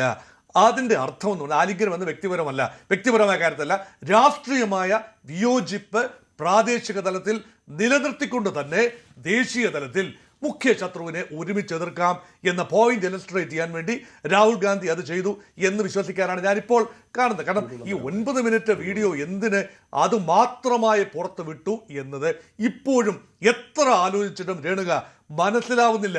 എന്തിനാണ് സന്ദർഭത്തിൽ നിന്ന് അടർത്തിയെടുത്ത് രാഹുൽ ഗാന്ധിയുടെ പ്രസ്താവന? അത് മാത്രവുമല്ല, ഇന്ത്യ മുന്നണിക്കകത്ത് നടക്കുന്ന യോഗം ഈ രീതിയിൽ റെക്കോർഡ് ചെയ്യപ്പെടുന്നുണ്ട് എന്നതുപോലും, കാരണം അതിന്റെ വീഡിയോ ഇല്ല, വീഡിയോ റെക്കോർഡിംഗ് ഇല്ല, ഓഡിയോ മാത്രമാണ്, അത് രഹസ്യമായി റെക്കോർഡ് ചെയ്തതാണ്. അങ്ങനെയൊക്കെയുള്ള നിരവധി സംശയങ്ങളുണ്ട്. അവിടെ മറ്റ് പ്രാദേശിക പാർട്ടികൾ ഈ കോൺഗ്രസിന്റെ നേതൃത്വത്തിനെതിരെ നടത്തിയ വിമർശനങ്ങൾ അതൊന്നും പുറത്തു വന്നിട്ടില്ല. പക്ഷെ രാഹുലിന്റെ മറുപടി മാത്രം വരുന്നു. അത്ര വലിയ രഹസ്യമാണോ? ഈ ഇന്ത്യ മുന്നണി 25 കക്ഷികളുടെ പങ്കെടുത്തു എന്ന് പറയുന്നു. ആ യോഗം അതീവ രഹസ്യമായ ഇൻ ക്യാമറ സെഷൻ ആണോ? ഒരിക്കലും ആവില്ല. ആളേറെ കൂടിയാൽ പാമ്പ് ചാവില്ല എന്ന ഒരു പഴമൊഴി പറഞ്ഞുകൊള്ളട്ടെ. അതേപോലെ തന്നെ 25 പാർട്ടികളുടെ പ്രതിനിധികൾ ചെറുതും വലുതുമായ പാർട്ടികളാണ്. മിക്കതും കോൺഗ്രസ് പാർട്ടി എന്ന ദേശീയ കക്ഷി, CPM എന്ന ദേശീയ കക്ഷി. ഈ പാർട്ടികൾ ഉപരിയായി മറ്റെല്ലാം തന്നെ പ്രാദേശിക കക്ഷികളാണ്. അവരുടെ പ്രതിനിധികൾ വന്ന് നിൽക്കുമ്പോൾ, വന്ന് ഒരു യോഗം കൂടുമ്പോൾ അത്ര രഹസ്യമായി അതിനകത്ത് എന്താ സംസാരിക്കാനുള്ളത്? BJP വിരുദ്ധത അത്ര രഹസ്യമാണോ? അത്രയ്ക്ക് രഹസ്യമായ പ്ലാനിങ് എന്തെങ്കിലും അവിടെ നടന്നോ? അതൊന്നും നടന്നില്ല. അതുകൊണ്ട് ആ രഹസ്യ സ്വഭാവം ഒന്നും നോക്കിയിട്ട് കാര്യമില്ല. പക്ഷെ ഒരു കാര്യമുണ്ട്, ഇവിടെ CPM കോൺഗ്രസും തമ്മിലാണ് കൊമ്പ് കോർക്കുന്നതെങ്കിൽ പരസ്പരം ഈ കക്ഷികൾ നേട്ടമുണ്ടാക്കിയിട്ടുണ്ട് എന്നുകൂടി ഓർക്കണം. ശ്രീ രാഹുൽ ഗാന്ധി പ്രതിപക്ഷ നേതാവായി ഇരിക്കുന്നത് കോൺഗ്രസിന്റെ നേതാവായതുകൊണ്ട് മാത്രമല്ല, പ്രതിപക്ഷത്തിന്റെ മൊത്തം മുഖമായി പ്രതിപക്ഷ നേതാവായി രാഹുൽ ഗാന്ധി ഇരിക്കുമ്പോൾ CPM 4 MP-മാരോടുകൂടി കടപ്പാടുണ്ടാകണം. തിരിച്ച് CPM ഇങ്ങനെയാണ് 4 MP-മാരുണ്ടായത്. കേരളത്തിൽ നിന്നും ഒരു MP മാത്രമേ ഉള്ളൂ. തമിഴ്നാട്ടിൽ നിന്നാണ് 2 MP-മാർ. അവിടെ DMK-യുടെയും കോൺഗ്രസിന്റെയും കൂടി വോട്ട് വാങ്ങിച്ചിട്ടാണ് ഒരു ദേശീയ കക്ഷി പദവി അവിടെ CPM നിലനിർത്തുന്നത്. അതേപോലെ രാജസ്ഥാനിൽ അമ്രാറാം അവിടെ MP ആണല്ലോ. അദ്ദേഹം കോൺഗ്രസിന്റെ കൂടെ വോട്ടില്ലാതെ രാജസ്ഥാനിലെ സിക്കർ മണ്ഡലത്തിൽ ഒരു CPM നോമിനിക്ക് ഒറ്റയ്ക്ക് വിജയിച്ചു വരാൻ കഴിയുമോ? അതുകൊണ്ട് CPM ദേശീയ കക്ഷി എന്ന പദവി നിലനിർത്തുന്നതിന് ഒരുപക്ഷെ കോൺഗ്രസിന്റെ സഹായം തീർച്ചയായും ഗുണകരമായി. ഇതൊക്കെ മറന്നിട്ട് ആലിംഗനം ചെയ്തോ ഇല്ലയോ, എന്തു പറഞ്ഞു, ഇങ്ങനെയൊക്കെയുള്ള വിവാദങ്ങൾ 2 പാർട്ടികൾക്കും ഗുണകരമല്ല എന്ന് ഒരു കാര്യം കൂടെ പറഞ്ഞുകൊള്ളട്ടെ. ഈ ആലിംഗനമാണല്ലോ ഇന്നത്തെ ചർച്ചാ വിഷയം. ആലിംഗനമാണല്ലോ അത് ഏറ്റവും അധികം പെർഫെക്റ്റ് ചെയ്തെടുത്തത് ഇവരാരുമല്ല, ഇന്ത്യ മുന്നണിയിലെ ആരുമല്ല, മറിച്ച് സാക്ഷാൽ പ്രധാനമന്ത്രി ശ്രീ നരേന്ദ്രമോദിയാണ്.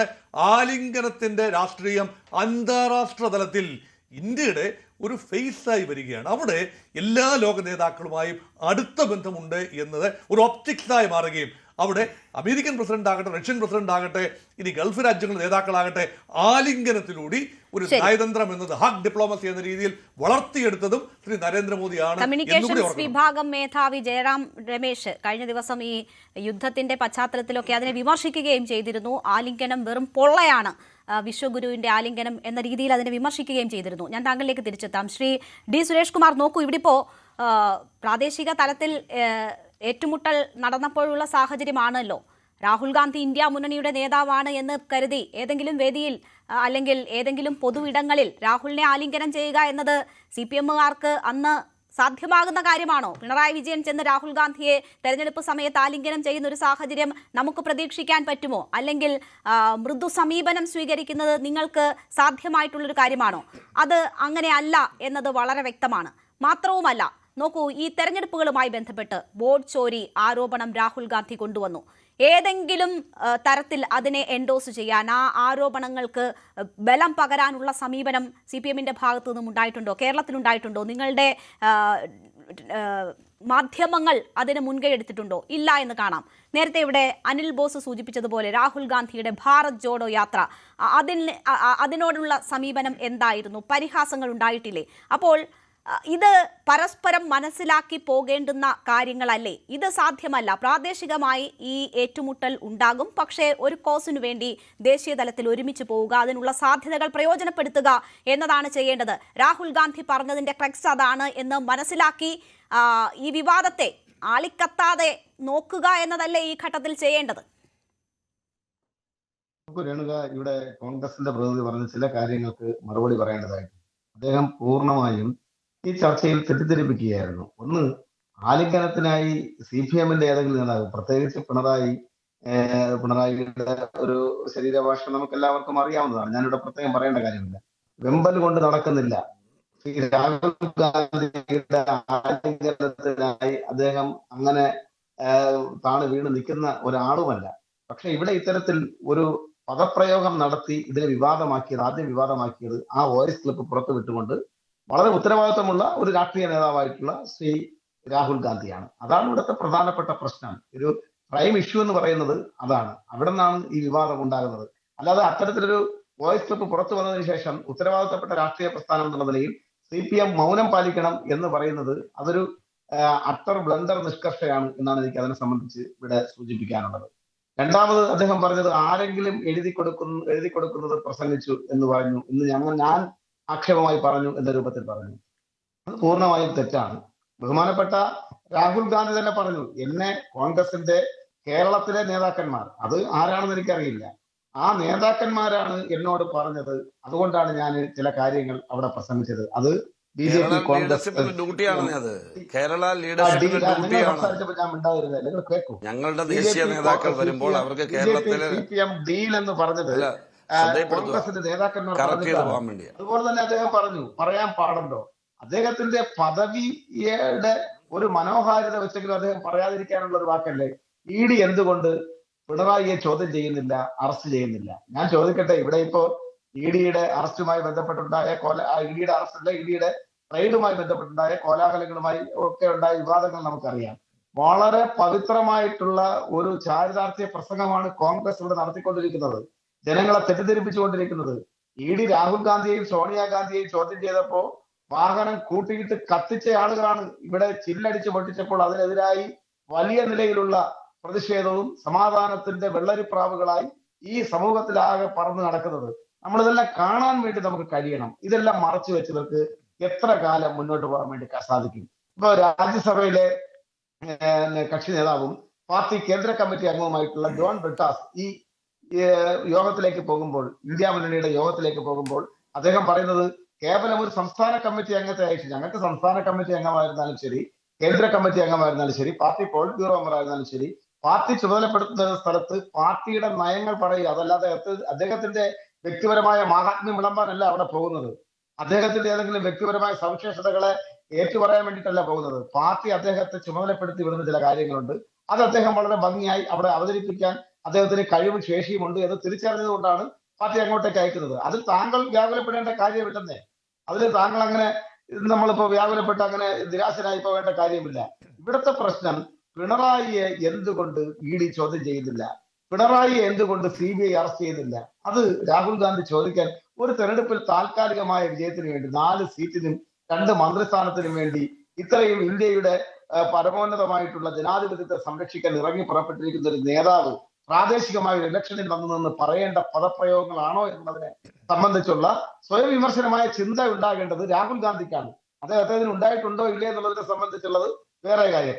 പിന്നെ ബഹുമാനപ്പെട്ട KPCCയുടെ ഇന്ത്യൻ നാഷണൽ കോൺഗ്രസിന്റെ സംഘടനാ ജനറൽ സെക്രട്ടറി ആയിട്ടുള്ള ശ്രീ KC വേണുഗോപാലിന്റെ ഒരു ഫേസ്ബുക്ക് പോസ്റ്റ് ഇപ്പോ ഈ അടുത്ത് വന്നു.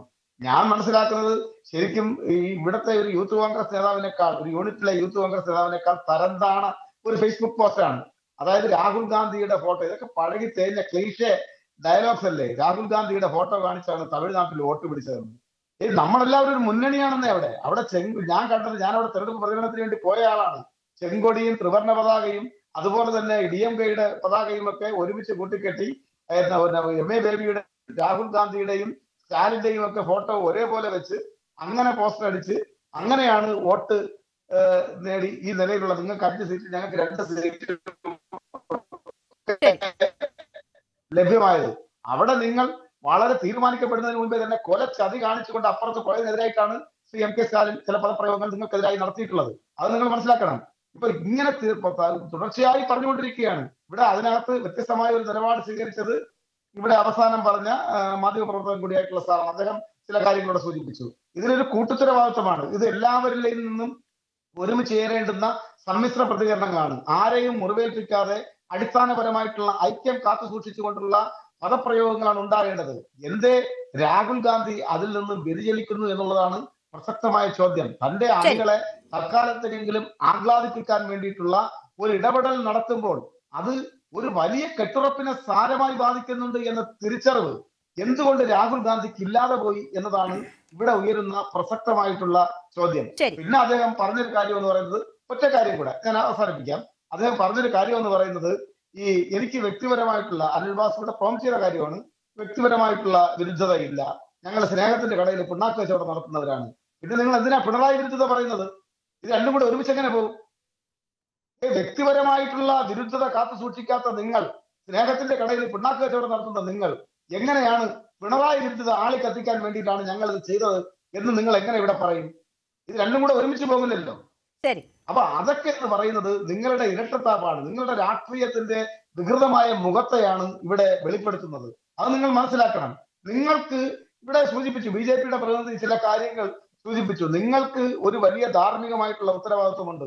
BJP ഈ രാജ്യത്ത് ഉയർത്തുന്ന ജനാധിപത്യത്തെ പോലും കശാപ്പ് ചെയ്യുന്ന നിലയിലുള്ള വർഗീയ നിലപാടുകൾക്കെതിരായി വലിയ രാഷ്ട്രീയ ഉത്തരവാദിത്വം നിറവേറ്റിട്ടുന്ന ഒരു രാഷ്ട്രീയ പാർട്ടി, ആ ഉത്തരവാദിത്വം നിറവേറ്റുന്നതിൽ നിന്ന് കോൺഗ്രസ് പിന്നോട്ട് പോകുന്നുണ്ടോ എന്നതാണ് ചോദ്യം. ശ്രീ അനിൽ ബോസ്, നോക്കൂ, ഇവിടിപ്പോ ഈ യോഗത്തിന് ശേഷം അതിൽ പങ്കെടുത്ത ജോൺ ബ്രിട്ടാസ് വന്ന് രാഹുൽ ഗാന്ധി ഇങ്ങനെ പറഞ്ഞു എന്ന് പറഞ്ഞൊരു അനാവശ്യ വിവാദം ഉണ്ടാക്കുകയില്ല. ഇത് രാഹുൽ ഗാന്ധി ഇതിന്റെ ഓഡിയോ പുറത്തു വിടുമ്പോഴാണ് അതിന് സ്വാഭാവികമായും മറുപടി പറയേണ്ടുന്ന സാഹചര്യം ഉണ്ടാകുന്നത്. ആദ്യം മുഖ്യമന്ത്രി പിണറായി വിജയൻ തന്നെ ഇതിനെ മറുപടി പറയുന്നു, പിന്നീട് ഇപ്പോൾ തുടർ പ്രതികരണങ്ങൾ അതുമായി ബന്ധപ്പെട്ടുണ്ടാകുന്നു. നേരത്തെ ഇവിടെ സൂചിപ്പിച്ചതുപോലെ KC വേണുഗോപാലിന്റെ ഇന്നത്തെ ഫേസ്ബുക്ക് പോസ്റ്റ് രൂക്ഷമായ ഭാഷയിലുള്ള പ്രതികരണമാണ് നടത്തിയിരിക്കുന്നത്. മുഖം നഷ്ടപ്പെട്ട CPM രാഹുലിനെതിരെ പഴിച്ചുകൊണ്ട് വെറുതെ രംഗത്ത് വരുന്നു എന്ന തരത്തിൽ. യഥാർത്ഥത്തിൽ ഈ ഓഡിയോ പുറത്തു വന്നതാണ് ഈ ഇഷ്യൂവിന്റെ കാരണമെന്നും അത് അഡ്രസ്സ് ചെയ്ത് ഈ പ്രശ്നം പരിഹരിക്കുകയാണ് വളരെ വേഗത്തിൽ ചെയ്യേണ്ടത് എന്നുമല്ലേ കാണേണ്ടത്? അങ്ങനെ ഒരു ഇടപെടൽ, ഇതിലൊരു ക്ലാരിഫിക്കേഷൻ വരുത്താൻ രാഹുൽ ഗാന്ധി ശ്രമിക്കുക എന്നതല്ലേ ഏറ്റവും ആദ്യം ഇതിൽ ഉണ്ടാകേണ്ടത്?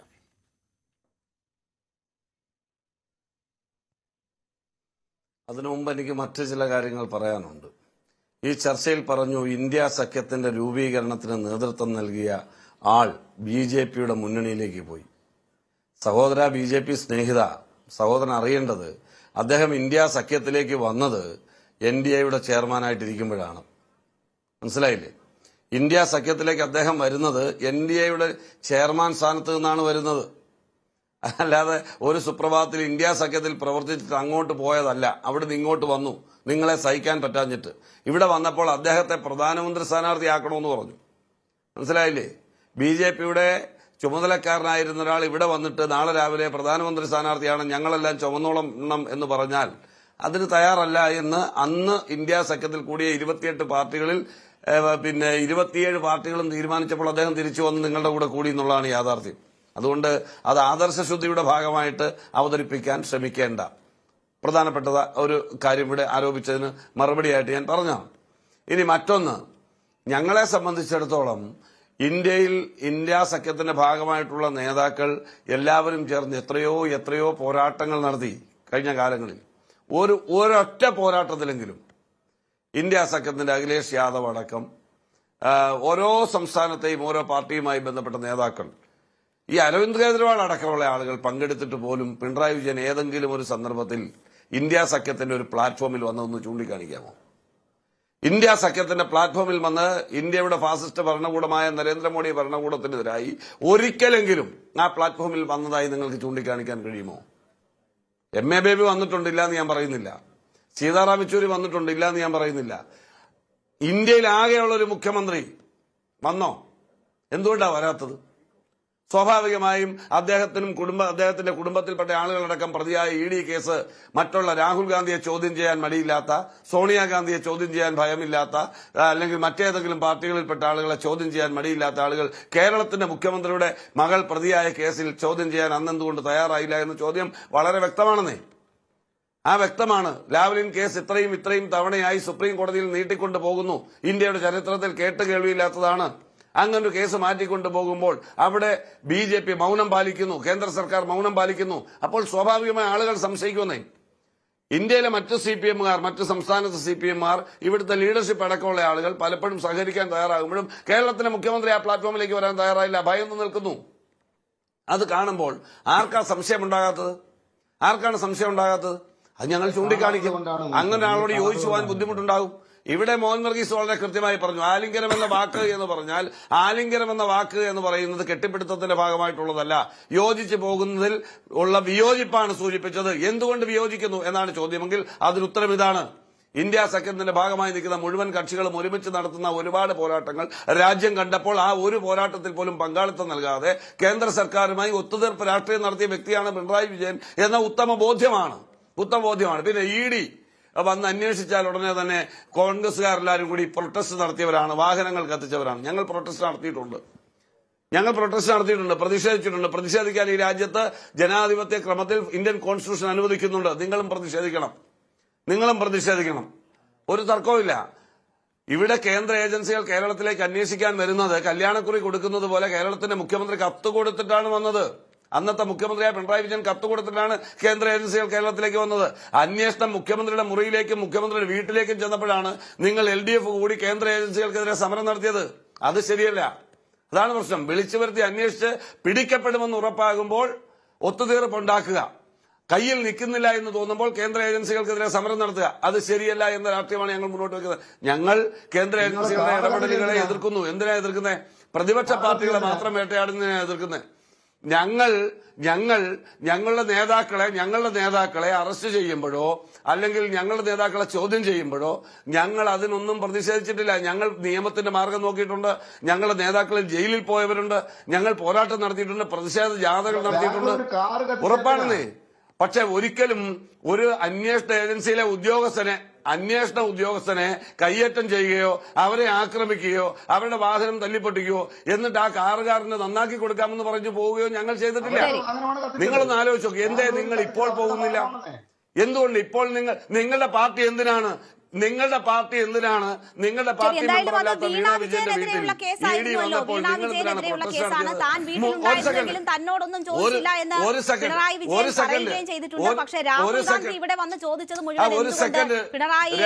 കേന്ദ്ര ഏജൻസികൾ ചോദ്യം ചെയ്യുന്നില്ല എന്ന ചോദ്യമാണ് ഒരു കാര്യം പറയുമ്പോൾ നിങ്ങൾ പൂർത്തിയാക്കാൻ അവസരം തരാത്തത് ശുദ്ധ മര്യാദകേടാണ്.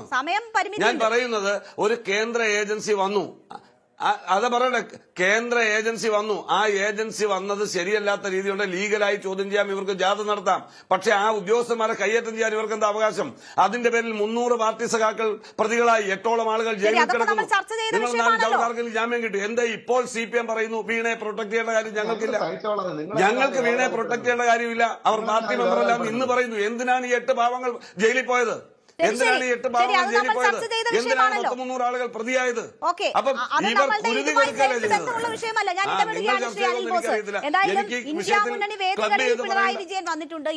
എനിക്കത് അരവിന്ദ് കെജ്രിവാളിന്റെ അറസ്റ്റിനെതിരായ ഡൽഹിയിലെ പ്രതിഷേധത്തിലൊക്കെ പിണറായി വിജയൻ വന്നിട്ടുള്ളതുമാണ്. പക്ഷേ ഇന്ത്യ സഖ്യത്തിന്റെ വേദിയിൽ വന്നിട്ടില്ല. വസ്തുത മനസ്സിലാക്കാൻ വർത്തമാനം പറയരുത്.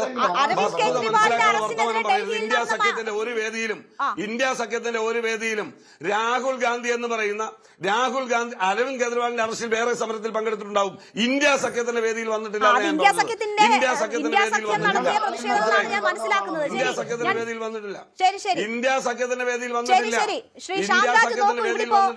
തെലങ്കാനയിലെ BRS സംസാരവും ചർച്ചയും ഈ രീതിയിൽ പുറമേക്ക് ഇപ്പോൾ ചർച്ച ചർച്ചയാകുന്നുണ്ട്, അതൊരു ചെറിയ വിവാദമാകുന്നുണ്ട്. പക്ഷേ നോക്കൂ, 5 പ്രധാനപ്പെട്ട തീരുമാനങ്ങളായിരുന്നു അതിന്റെ ഭാഗമായി 17-ന് രാഹുൽ ഗാന്ധിയുടെ നേതൃത്വത്തിൽ തന്നെ കേന്ദ്ര സർക്കാരിനെതിരായ സമര പരിപാടികൾ ആരംഭിക്കുകയാണ് ഈ രാജ്യത്തെ ഇപ്പോൾ ഉയർന്നു വരുന്ന പ്രധാനപ്പെട്ട വിഷയങ്ങളിൽ. അപ്പോൾ ഇതിന്റെ ഭാഗമായി നമുക്കറിയാം ഇന്ത്യ മുന്നണിയുമായി ബന്ധപ്പെട്ട എല്ലാ കാലത്തും ഇത്തരം ഏറ്റുമുട്ടലുകൾ ഉണ്ടായിട്ടുണ്ട്. അത് ആ നിലയിൽ മാത്രം കണ്ടാൽ മതിയോ? മമതാ ബാനർജി ഒരു പാഠമാണ്. മമതാ ബാനർജി ഒരു പാഠമാണ്. അരവിന്ദ് കേജ്രിവാൾ എന്റെ സമയം ഒന്നാമത് ശ്രീ അനിൽബോസ് അദ്ദേഹത്തോട് ഉണ്ടായിരിക്കാൻ പറയൂ. രേണു അദ്ദേഹത്തോട് ഉണ്ടായിരിക്കാൻ പറയൂ. രേണു അദ്ദേഹത്തോട് ഉണ്ടായിരിക്കാൻ പറയൂ. എന്റെ സമയമാണ് ഇത്. ഞാൻ ഒന്നാമത് കുറച്ച് സമയം സംസാരിച്ചുള്ളൂ. നോക്കൂ, ഇവിടെ കമ്മ്യൂണിസ്റ്റുകാർ എന്തിനാണ് ഞാൻ പറയട്ടെന്ന്, ഞാൻ നിങ്ങളോടല്ല, ഞാൻ അവതാരകയോടാണ് പറഞ്ഞത്. എന്ത് നിങ്ങളിങ്ങനെ സംസാരിക്കുമ്പോൾ പേടിക്കല്ലോ, ഞാൻ ഭീഷണിപ്പെടുത്തിയോ? ഞാൻ അവതാരകയോടാണ് പറഞ്ഞിട്ടുള്ളത്. എനിക്ക് മനസ്സിലാവാത്തത് കമ്മ്യൂണിസ്റ്റ് പാർട്ടി എന്തിനാണ് ഓക്കെ രേണുക മനസ്സിലായി നിൽക്കൂ. ഈ കമ്മ്യൂണിസ്റ്റ് ഞാൻ പറയട്ടെന്ന് അതന്നെ എനിക്കും പറയാനുള്ളത്. ആ പേവാക്കോടം ഉണ്ടായിരിക്കും. ഞാൻ പറയട്ടെ, എന്റെ സമയമല്ലേ. ഞാൻ രേണുയോട് അവതാരോട് പറയുമ്പോൾ നിങ്ങൾക്ക് ഇത്ര കൊള്ളുന്നതിനാ പറയട്ടെ. എനിക്ക് കമ്മ്യൂണിസ്റ്റുകാരോട് ചോദിക്കാൻ വേണ്ടിയിട്ടുള്ളത്, നിങ്ങൾ എന്തിനാണ് ഇവരുടെ ചവിട്ടും കുത്തും കൊണ്ടിട്ട് ഇവിടെ കോൺഗ്രസ് പാർട്ടി താല്പര്യമില്ലാന്ന് അവരുടെ യോഗങ്ങളെ കുറിച്ചിട്ട് അവരുടെ യോഗങ്ങളെ കുറിച്ചിട്ട് അവരുടെ യോഗങ്ങളെ കുറിച്ചിട്ട് പറയുന്നില്ല. ഈ പിണറായി വിജയനെ ഇദ്ദേഹം രാഹുൽ ഗാന്ധി പോയിട്ട് ആലിംഗനം ചെയ്യുന്നില്ല, ഒന്നും ചെയ്യുന്നില്ല, ഒരു കാര്യങ്ങൾ അറിയിക്കുന്നില്ല. അതും പറയാൻ ഇവിടെ വന്നിട്ട് അവരെ രാഷ്ട്രീയപരമായിട്ട് ആക്രമിക്കുകയും ചെയ്യുന്നത്. നിങ്ങൾ എന്തിനാണെന്ന് ഇവരുടെ ചവിട്ടും കുത്തും കിട്ടിയിട്ട് ഇവിടെ നിൽക്കുന്നത്? നിങ്ങൾ വേറെ മുന്നണി ഉണ്ടാക്കി പോന്നേ. ഇനി കോൺഗ്രസിന്റെ പ്രതിനിധി പറഞ്ഞിട്ടുള്ള രസകരമായിട്ടൊരു കാര്യം അദ്ദേഹം എന്താണ്, നിതീഷ് കുമാറിനെ ചുമക്കേണ്ട ആവശ്യം അദ്ദേഹത്തിന് ഇല്ലായിരുന്നു. നിങ്ങൾ ചുമക്കണ്ട, നിങ്ങൾ നിതീഷ് കുമാറിനെ ചുമക്കണ്ട, നിങ്ങൾ സ്റ്റാലിനെ ചുമക്കണ്ട, നിങ്ങൾ മമതാ ബാനർജിയെ ചുമക്കണ്ട, നിങ്ങൾ ഉദ്ധവ് താക്കറെനെ ചുമക്കണ്ട, നിങ്ങൾ ആരും ചുമക്കണ്ടെന്ന്. അങ്ങനെ നിങ്ങൾ ചുമക്കാതെ നിങ്ങൾ കണ്ട് ചുമക്കാനായിട്ട് പറ്റത്തില്ലാന്ന്. നിങ്ങളെ കൊണ്ട് നിങ്ങൾ ചുമക്കുക എന്ന് പറഞ്ഞൊരു അർത്ഥമുണ്ടല്ലോ, ഒരു വാക്കുണ്ടല്ലോ. അതിൽ നിങ്ങളുടെ നേതാവ് രാഹുൽ ഗാന്ധിക്കോ KC വേണുഗോപാലിനോ ഒരു മുന്നണിയെ കൊണ്ടുപോകാൻ അറിയില്ല എന്ന്. ഇപ്പൊ നോക്കൂ, ഇവരുടെ മീറ്റിംഗിന് ഇന്ത്യ യോഗത്തിൽ തന്നെ നിങ്ങൾ ഇതിൻ്റെ അല്പത്തരം നിങ്ങൾക്ക് മനസ്സിലാവുന്നുണ്ടോ? നിങ്ങളുടെ നേതാക്കന്മാർ പറഞ്ഞിട്ടുള്ള കാര്യങ്ങൾ അതിന്റെ റെക്കോർഡിങ് വീഡിയോ പോലും അല്ല, അതിന്റെ റെക്കോർഡിംഗ് എടുത്ത് പുറത്തുവിടുക. എന്തിന്? ഇവരെന്തോ വലിയ സംഭവമാണെന്ന് കാണിക്കാൻ വേണ്ടിയിട്ട്. അതല്ലെങ്കിൽ ഈ മുന്നണിയിലെ കോൺഗ്രസ് പാർട്ടി എന്തോ വലിയ സംഭവമാണെന്ന് കാണിക്കാൻ വേണ്ടിയിട്ട് ആ റെക്കോർഡിംഗ് പുറത്തുവിടുകയാണ്. അതാണ് ഇവരുടെ അല്പത്തരം എന്ന് പറയുന്നത്. ചെറിയൊരു അവസരം കിട്ടി തമിഴ്നാട്ടിൽ, നേരെ കുത്തി DMK-നെ, എന്നിട്ട് പുറത്തേക്ക് പോയി. അതാണ് നിങ്ങളുടെ അല്പത്തരം എന്ന് പറയുന്നത്. നിങ്ങളെ കൊണ്ട് ഈ പരിപാടി പറ്റൂല. അതുകൊണ്ട് നിങ്ങൾ ആരെയും ചുമക്കരുത് എന്ന് തന്നെയാണ് ഞങ്ങളുടെ ആഗ്രഹം. രേണുക മറുവശത്ത് നിന്ന് ആലോചിച്ച് നോക്ക്. ഇവിടെ ഈ കഴിഞ്ഞ 2020 കഴിഞ്ഞില്ല, ഒരു പ്രധാനപ്പെട്ട 2024 ലോക്സഭാ തെരഞ്ഞെടുപ്പിൽ ഞങ്ങൾക്ക് സീറ്റ് കുറഞ്ഞ് 240 സീറ്റാണ് കിട്ടിയിട്ടുള്ളത്. ആ കിട്ടിയപ്പോൾ എന്തൊക്കെയായിരുന്നു ഡയലോഗ്. ഇവിടെ നിതീഷ് കുമാറിന് ആഭ്യന്തരം കൊടുക്കേണ്ടി വരും, അതല്ലെങ്കിൽ ഇവിടെ TDPക്ക് ആഭ്യന്തരം കൊടുക്കേണ്ടി വരും, സ്പീക്കറെ കൊടുക്കേണ്ടി വരും, എന്തൊക്കെ ഡെപ്യൂട്ടി സ്പീക്കറെ കൊടുക്കേണ്ടി വരും. എന്താണ് NDA മുന്നണിയിൽ ഇതുവരെ എന്തെങ്കിലും ഇങ്ങനെയുള്ള അസ്വാരസ്യങ്ങൾ നിങ്ങൾ കണ്ടിട്ടുണ്ടോ? എന്തെങ്കിലും ഒരു കാര്യം നിങ്ങൾ കേട്ടിട്ടുണ്ടോ? കേൾക്കില്ല. എല്ലാ ആളുകളും ചിരാഗ് പാസ്വാൻ ഉൾപ്പെടെ ഉള്ള ആളുകൾ ബീഹാർ ഇലക്ഷൻ സമയത്ത് എന്താ പറഞ്ഞത്? ഒരു മുന്നണി കൊണ്ടു നടക്കാൻ അറിയണമെന്ന്. ഒരു സഖ്യകക്ഷികളെ ഈ സംവിധാനത്തിനെയും എങ്ങനെയാ കൊണ്ടുപോകാൻ പറ്റുന്നതെന്ന് അറിയണം. ഇത് പറ്റാതെ കഴിഞ്ഞിട്ടാണ്. എനിക്ക് കുറച്ച് സമയം വന്നിട്ടുള്ളൂ. ഇത് കരഞ്ഞിട്ട് കാര്യമില്ല. 2014 അതെ ആയിക്കോട്ടെ, എനിക്ക് കുറച്ച് സമയം വന്നുള്ളൂ. എനിക്ക് ഒറ്റ മിനിറ്റ് മതി. 2014 ഞങ്ങൾ 282 സീറ്റുമായിട്ട് 30 വർഷത്തിന് ശേഷം ഈ രാജ്യത്ത് ഏതെങ്കിലും ഒരു പാർട്ടി ഒറ്റയ്ക്ക് ഭരിക്കാനുള്ള 30 വർഷത്തിന് ശേഷം 282 സീറ്റുമായിട്ട് ഞങ്ങൾ 2014 വന്നപ്പോൾ ഏത് ഇടിയ ഉണ്ടായിരുന്നത്? ഈ ജനങ്ങൾ കോൺഗ്രസ് ചവിട്ടി പുറത്താക്കിയെന്ന്. വനിതാ സംവരണ ബില്ലിൽ പ്രതിപക്ഷത്തിന്റെ ഐക്യം ഒരു വലിയ സന്ദേശമായിരുന്നു. ഈ 2024 തെരഞ്ഞെടുപ്പ് ഫലം പോലും പ്രതിപക്ഷം ആഗ്രഹിച്ചതിന് മുകളിലുള്ളതായിരുന്നു. പക്ഷെ അവിടെ നിന്ന് ആ അർത്ഥത്തിലൊരു മുന്നോട്ട് പോക്ക് സാധ്യമാകുന്നുണ്ടോ? ഇവിടിപ്പോ കോക്രോച്ച് ജനതാ പാർട്ടി ഏറ്റവും വലിയ പ്രതിഷേധം നടത്തി. ഇനി 1.5 ആഴ്ച കഴിയുമ്പോഴാണ് ഇന്ത്യ മുന്നണിയുടെ ഒരു പ്രതിഷേധം പോലും ഈ രാജ്യത്തെ പിടിച്ചു കുലുക്കുന്ന വിഷയങ്ങൾ ഉണ്ടാകുന്നത്. അപ്പോൾ ഇങ്ങനെ പോയാൽ മതിയോ ഇന്ത്യ മുന്നണി? അങ്ങനെ പോയാൽ പോരാ എന്ന് തന്നെയാണ് വ്യക്തമായ അഭിപ്രായം. കാരണം അതാണ് പുതിയ പാർട്ടി. അതായത് പുതിയ പാർട്ടിയൊന്നുമല്ല, പുതിയൊരു സാമൂഹ്യ മാധ്യമ കൂട്ടായ്മ. കോക്രോച്ച് ജനതാ പാർട്ടി ഉൾപ്പെടെ വിഷയങ്ങൾ കൊണ്ടുവരുമ്പോൾ ഇന്ത്യ മുന്നണിക്ക് അവർക്ക് പിന്നാലെ പ്രതികരിക്കേണ്ടി വരുന്നു. കാരണം ഒരു തെരുവിലിറങ്ങുന്ന ഒരു പ്രക്ഷോഭം ഒരു അടിസ്ഥാനപരമായി വിദ്യാഭ്യാസ സമ്പ്രദായത്തിൽ ഒരു വലിയ പുഴുക്കുത്ത് വീണിരിക്കുന്നു. അവിടെ ഒരു തിരുത്തൽ ആവശ്യമാണ്. അത് രാഷ്ട്രീയമായ മുഖ്യ പ്രതിപക്ഷമായ ഇന്ത്യ മുന്നണി അത് ചെയ്യുന്നില്ല എങ്കിൽ ഒരു അരാഷ്ട്രീയ കൂട്ടായ്മയായ കോക്രോച്ച് ജനത എന്ന ഒരു സംവിധാനം മുന്നോട്ട് വരുന്നു. അതൊരു സിംബോളിക് ആയിരിക്കാം ഇപ്പോൾ. അപ്പം അവിടെ അടിസ്ഥാനപരമായി ഒരു പ്രതിപക്ഷം ഉയർത്തുന്ന ചില വാദഗതികൾ ഉണ്ടാവണം. അത് ഇല്ല എന്ന് പറയുമ്പോൾ പ്രതിപക്ഷത്തിൻ്റെ കെട്ടുറപ്പില്ലായ്മ കൂടിയാണ് ഈ ചർച്ചയിൽ വെളിവാകുന്നത്. പ്രതിപക്ഷം എത്രത്തോളം കൺസോളിഡേറ്റഡ് ആണ്? സ്വന്തം ഭാരത്തിൽ തകരുകയാണോ, അതോ ആഭ്യന്തര വൈരുദ്ധ്യത്താൽ തകരുകയാണോ? ഇന്ത്യയുടെ ഒരു ഫെഡറൽ വൈവിധ്യത്തെ ഉൾക്കൊള്ളാൻ തക്ക കരുത്ത് ഇപ്പോഴും ഇന്ത്യ മുന്നണി എന്ന പ്രതിപക്ഷത്തിന് ആർജിക്കാൻ കഴിഞ്ഞിട്ടില്ല എന്ന രീതിയിൽ പ്രധാനപ്പെട്ട പ്രതിപക്ഷ കക്ഷികൾ രണ്ട് രീതിയിൽ വിഘടിച്ചു നിൽക്കുകയാണ്. അപ്പോൾ അവിടെ അപ്പോഴും എങ്ങനെ നേട്ടമുണ്ടാക്കാം എന്നതാണ് ഓരോ കക്ഷിയുടെയും ചിന്ത. ഇവിടെ BJP വിരുദ്ധത പറഞ്ഞാൽ കേരളത്തിൽ UDF-നും LDF-നും തങ്ങളുടെ അണികളെ കൂടെ നിർത്തണമെങ്കിൽ ആൻറ്റി BJP റെട്ടറിക് പറയേണ്ടതുണ്ട്. അതുകൊണ്ട് ഡീലും കൗണ്ടർ ഡീലും ഒക്കെ പരസ്പരം രണ്ട് കക്ഷികളും ആരോപിക്കും എന്നത് യാഥാർത്ഥ്യമാണ്. ഈ യാഥാർത്ഥ്യങ്ങൾ നിലനിൽക്കെ എത്രത്തോളം പൊരുത്തപ്പെടലുകൾ ദേശീയ തലത്തിൽ മുഖ്യ എതിർക്കേണ്ട കക്ഷിയായ BJP-ക്കെതിരെ എത്രത്തോളം യോജിച്ച് നിൽക്കാൻ കഴിയും? അത് യോജിച്ച് നിൽക്കാൻ കഴിയുന്നില്ല എന്ന് സ്വന്തം പ്രവൃത്തികൾ കൊണ്ടും പ്രസ്താവനകൾ കൊണ്ടും ഈ കെട്ടിപ്പിടുത്തത്തിൻ്റെ രാഷ്ട്രീയം കൊണ്ടും എല്ലാം തന്നെ സ്വയം തെളിയിച്ചുകൊണ്ടിരിക്കുകയാണ് ഇന്ത്യ മുന്നണിയിലെ കക്ഷികൾ. അപ്പോൾ അതുകൊണ്ട് ഈ ആലിംഗനമൊക്കെ ധൃതരാഷ്ട്ര ആലിംഗനമാകാതെ ഇരിക്കട്ടെ, ഈ സ്നേഹപ്രകടനങ്ങൾ അങ്ങനെ ആകാതിരിക്കട്ടെ. അതുകൊണ്ട് ആ രീതിയിലുള്ള ഒരു നേരിൻ്റെ രാഷ്ട്രീയം തുറന്നു തന്നെ പറയുക, ഞങ്ങൾക്ക് ചില വിയോജിപ്പുണ്ട് സംസ്ഥാന തലത്തിൽ എന്ന് പറഞ്ഞുകൊണ്ട് തന്നെ മുന്നോട്ട് പോയാൽ മാത്രമേ ഇന്ത്യ മുന്നണിക്ക് ആ രീതിയിൽ ഭാവി ഉണ്ടാവൂ. ശരി, ഇന്ത്യ മുന്നണിയിലെ ഓരോ രാഷ്ട്രീയ പാർട്ടികളെയും സംബന്ധിച്ചും അത് വളരെ പ്രധാനപ്പെട്ടതാണ്. യോജിപ്പിന്റെ അന്തരീക്ഷം സൃഷ്ടിക്കേണ്ടതും വളരെ പ്രധാനപ്പെട്ടതാണ്. ആ ഉത്തരവാദിത്വം അവർ സ്വയം ഏറ്റെടുക്കുമെന്ന് തന്നെ നമുക്ക് പ്രതീക്ഷിക്കാം. ശക്തമായ ഒരു പ്രതിപക്ഷം എന്നത് ജനാധിപത്യ സമൂഹത്തിൽ ഏറ്റവും ആവശ്യമുള്ള ഘടകമാണ്. കെട്ടിപ്പിടുത്തത്തിലെ രാഷ്ട്രീയം ഇന്ത്യ മുന്നണിയെ ബാധിക്കുമോ എന്നതാണ് നമ്മൾ ഇന്ന് പ്രേക്ഷകരോട് ചോദിച്ച ചോദ്യം. അതേ എന്ന് പറയുന്നു 54% പേർ, അല്ല എന്ന് പറയുന്നത് 42% പേർ, നിഷ്പക്ഷമായ അഭിപ്രായം രേഖപ്പെടുത്തിയത് 4% പേർ. വളരെ നന്ദി. ചർച്ചയിൽ പങ്കെടുത്ത എല്ലാ അതിഥികൾക്കും. പ്രൈം ഡിബേറ്റ് പൂർണ്ണമാകുന്നു. നമസ്കാരം.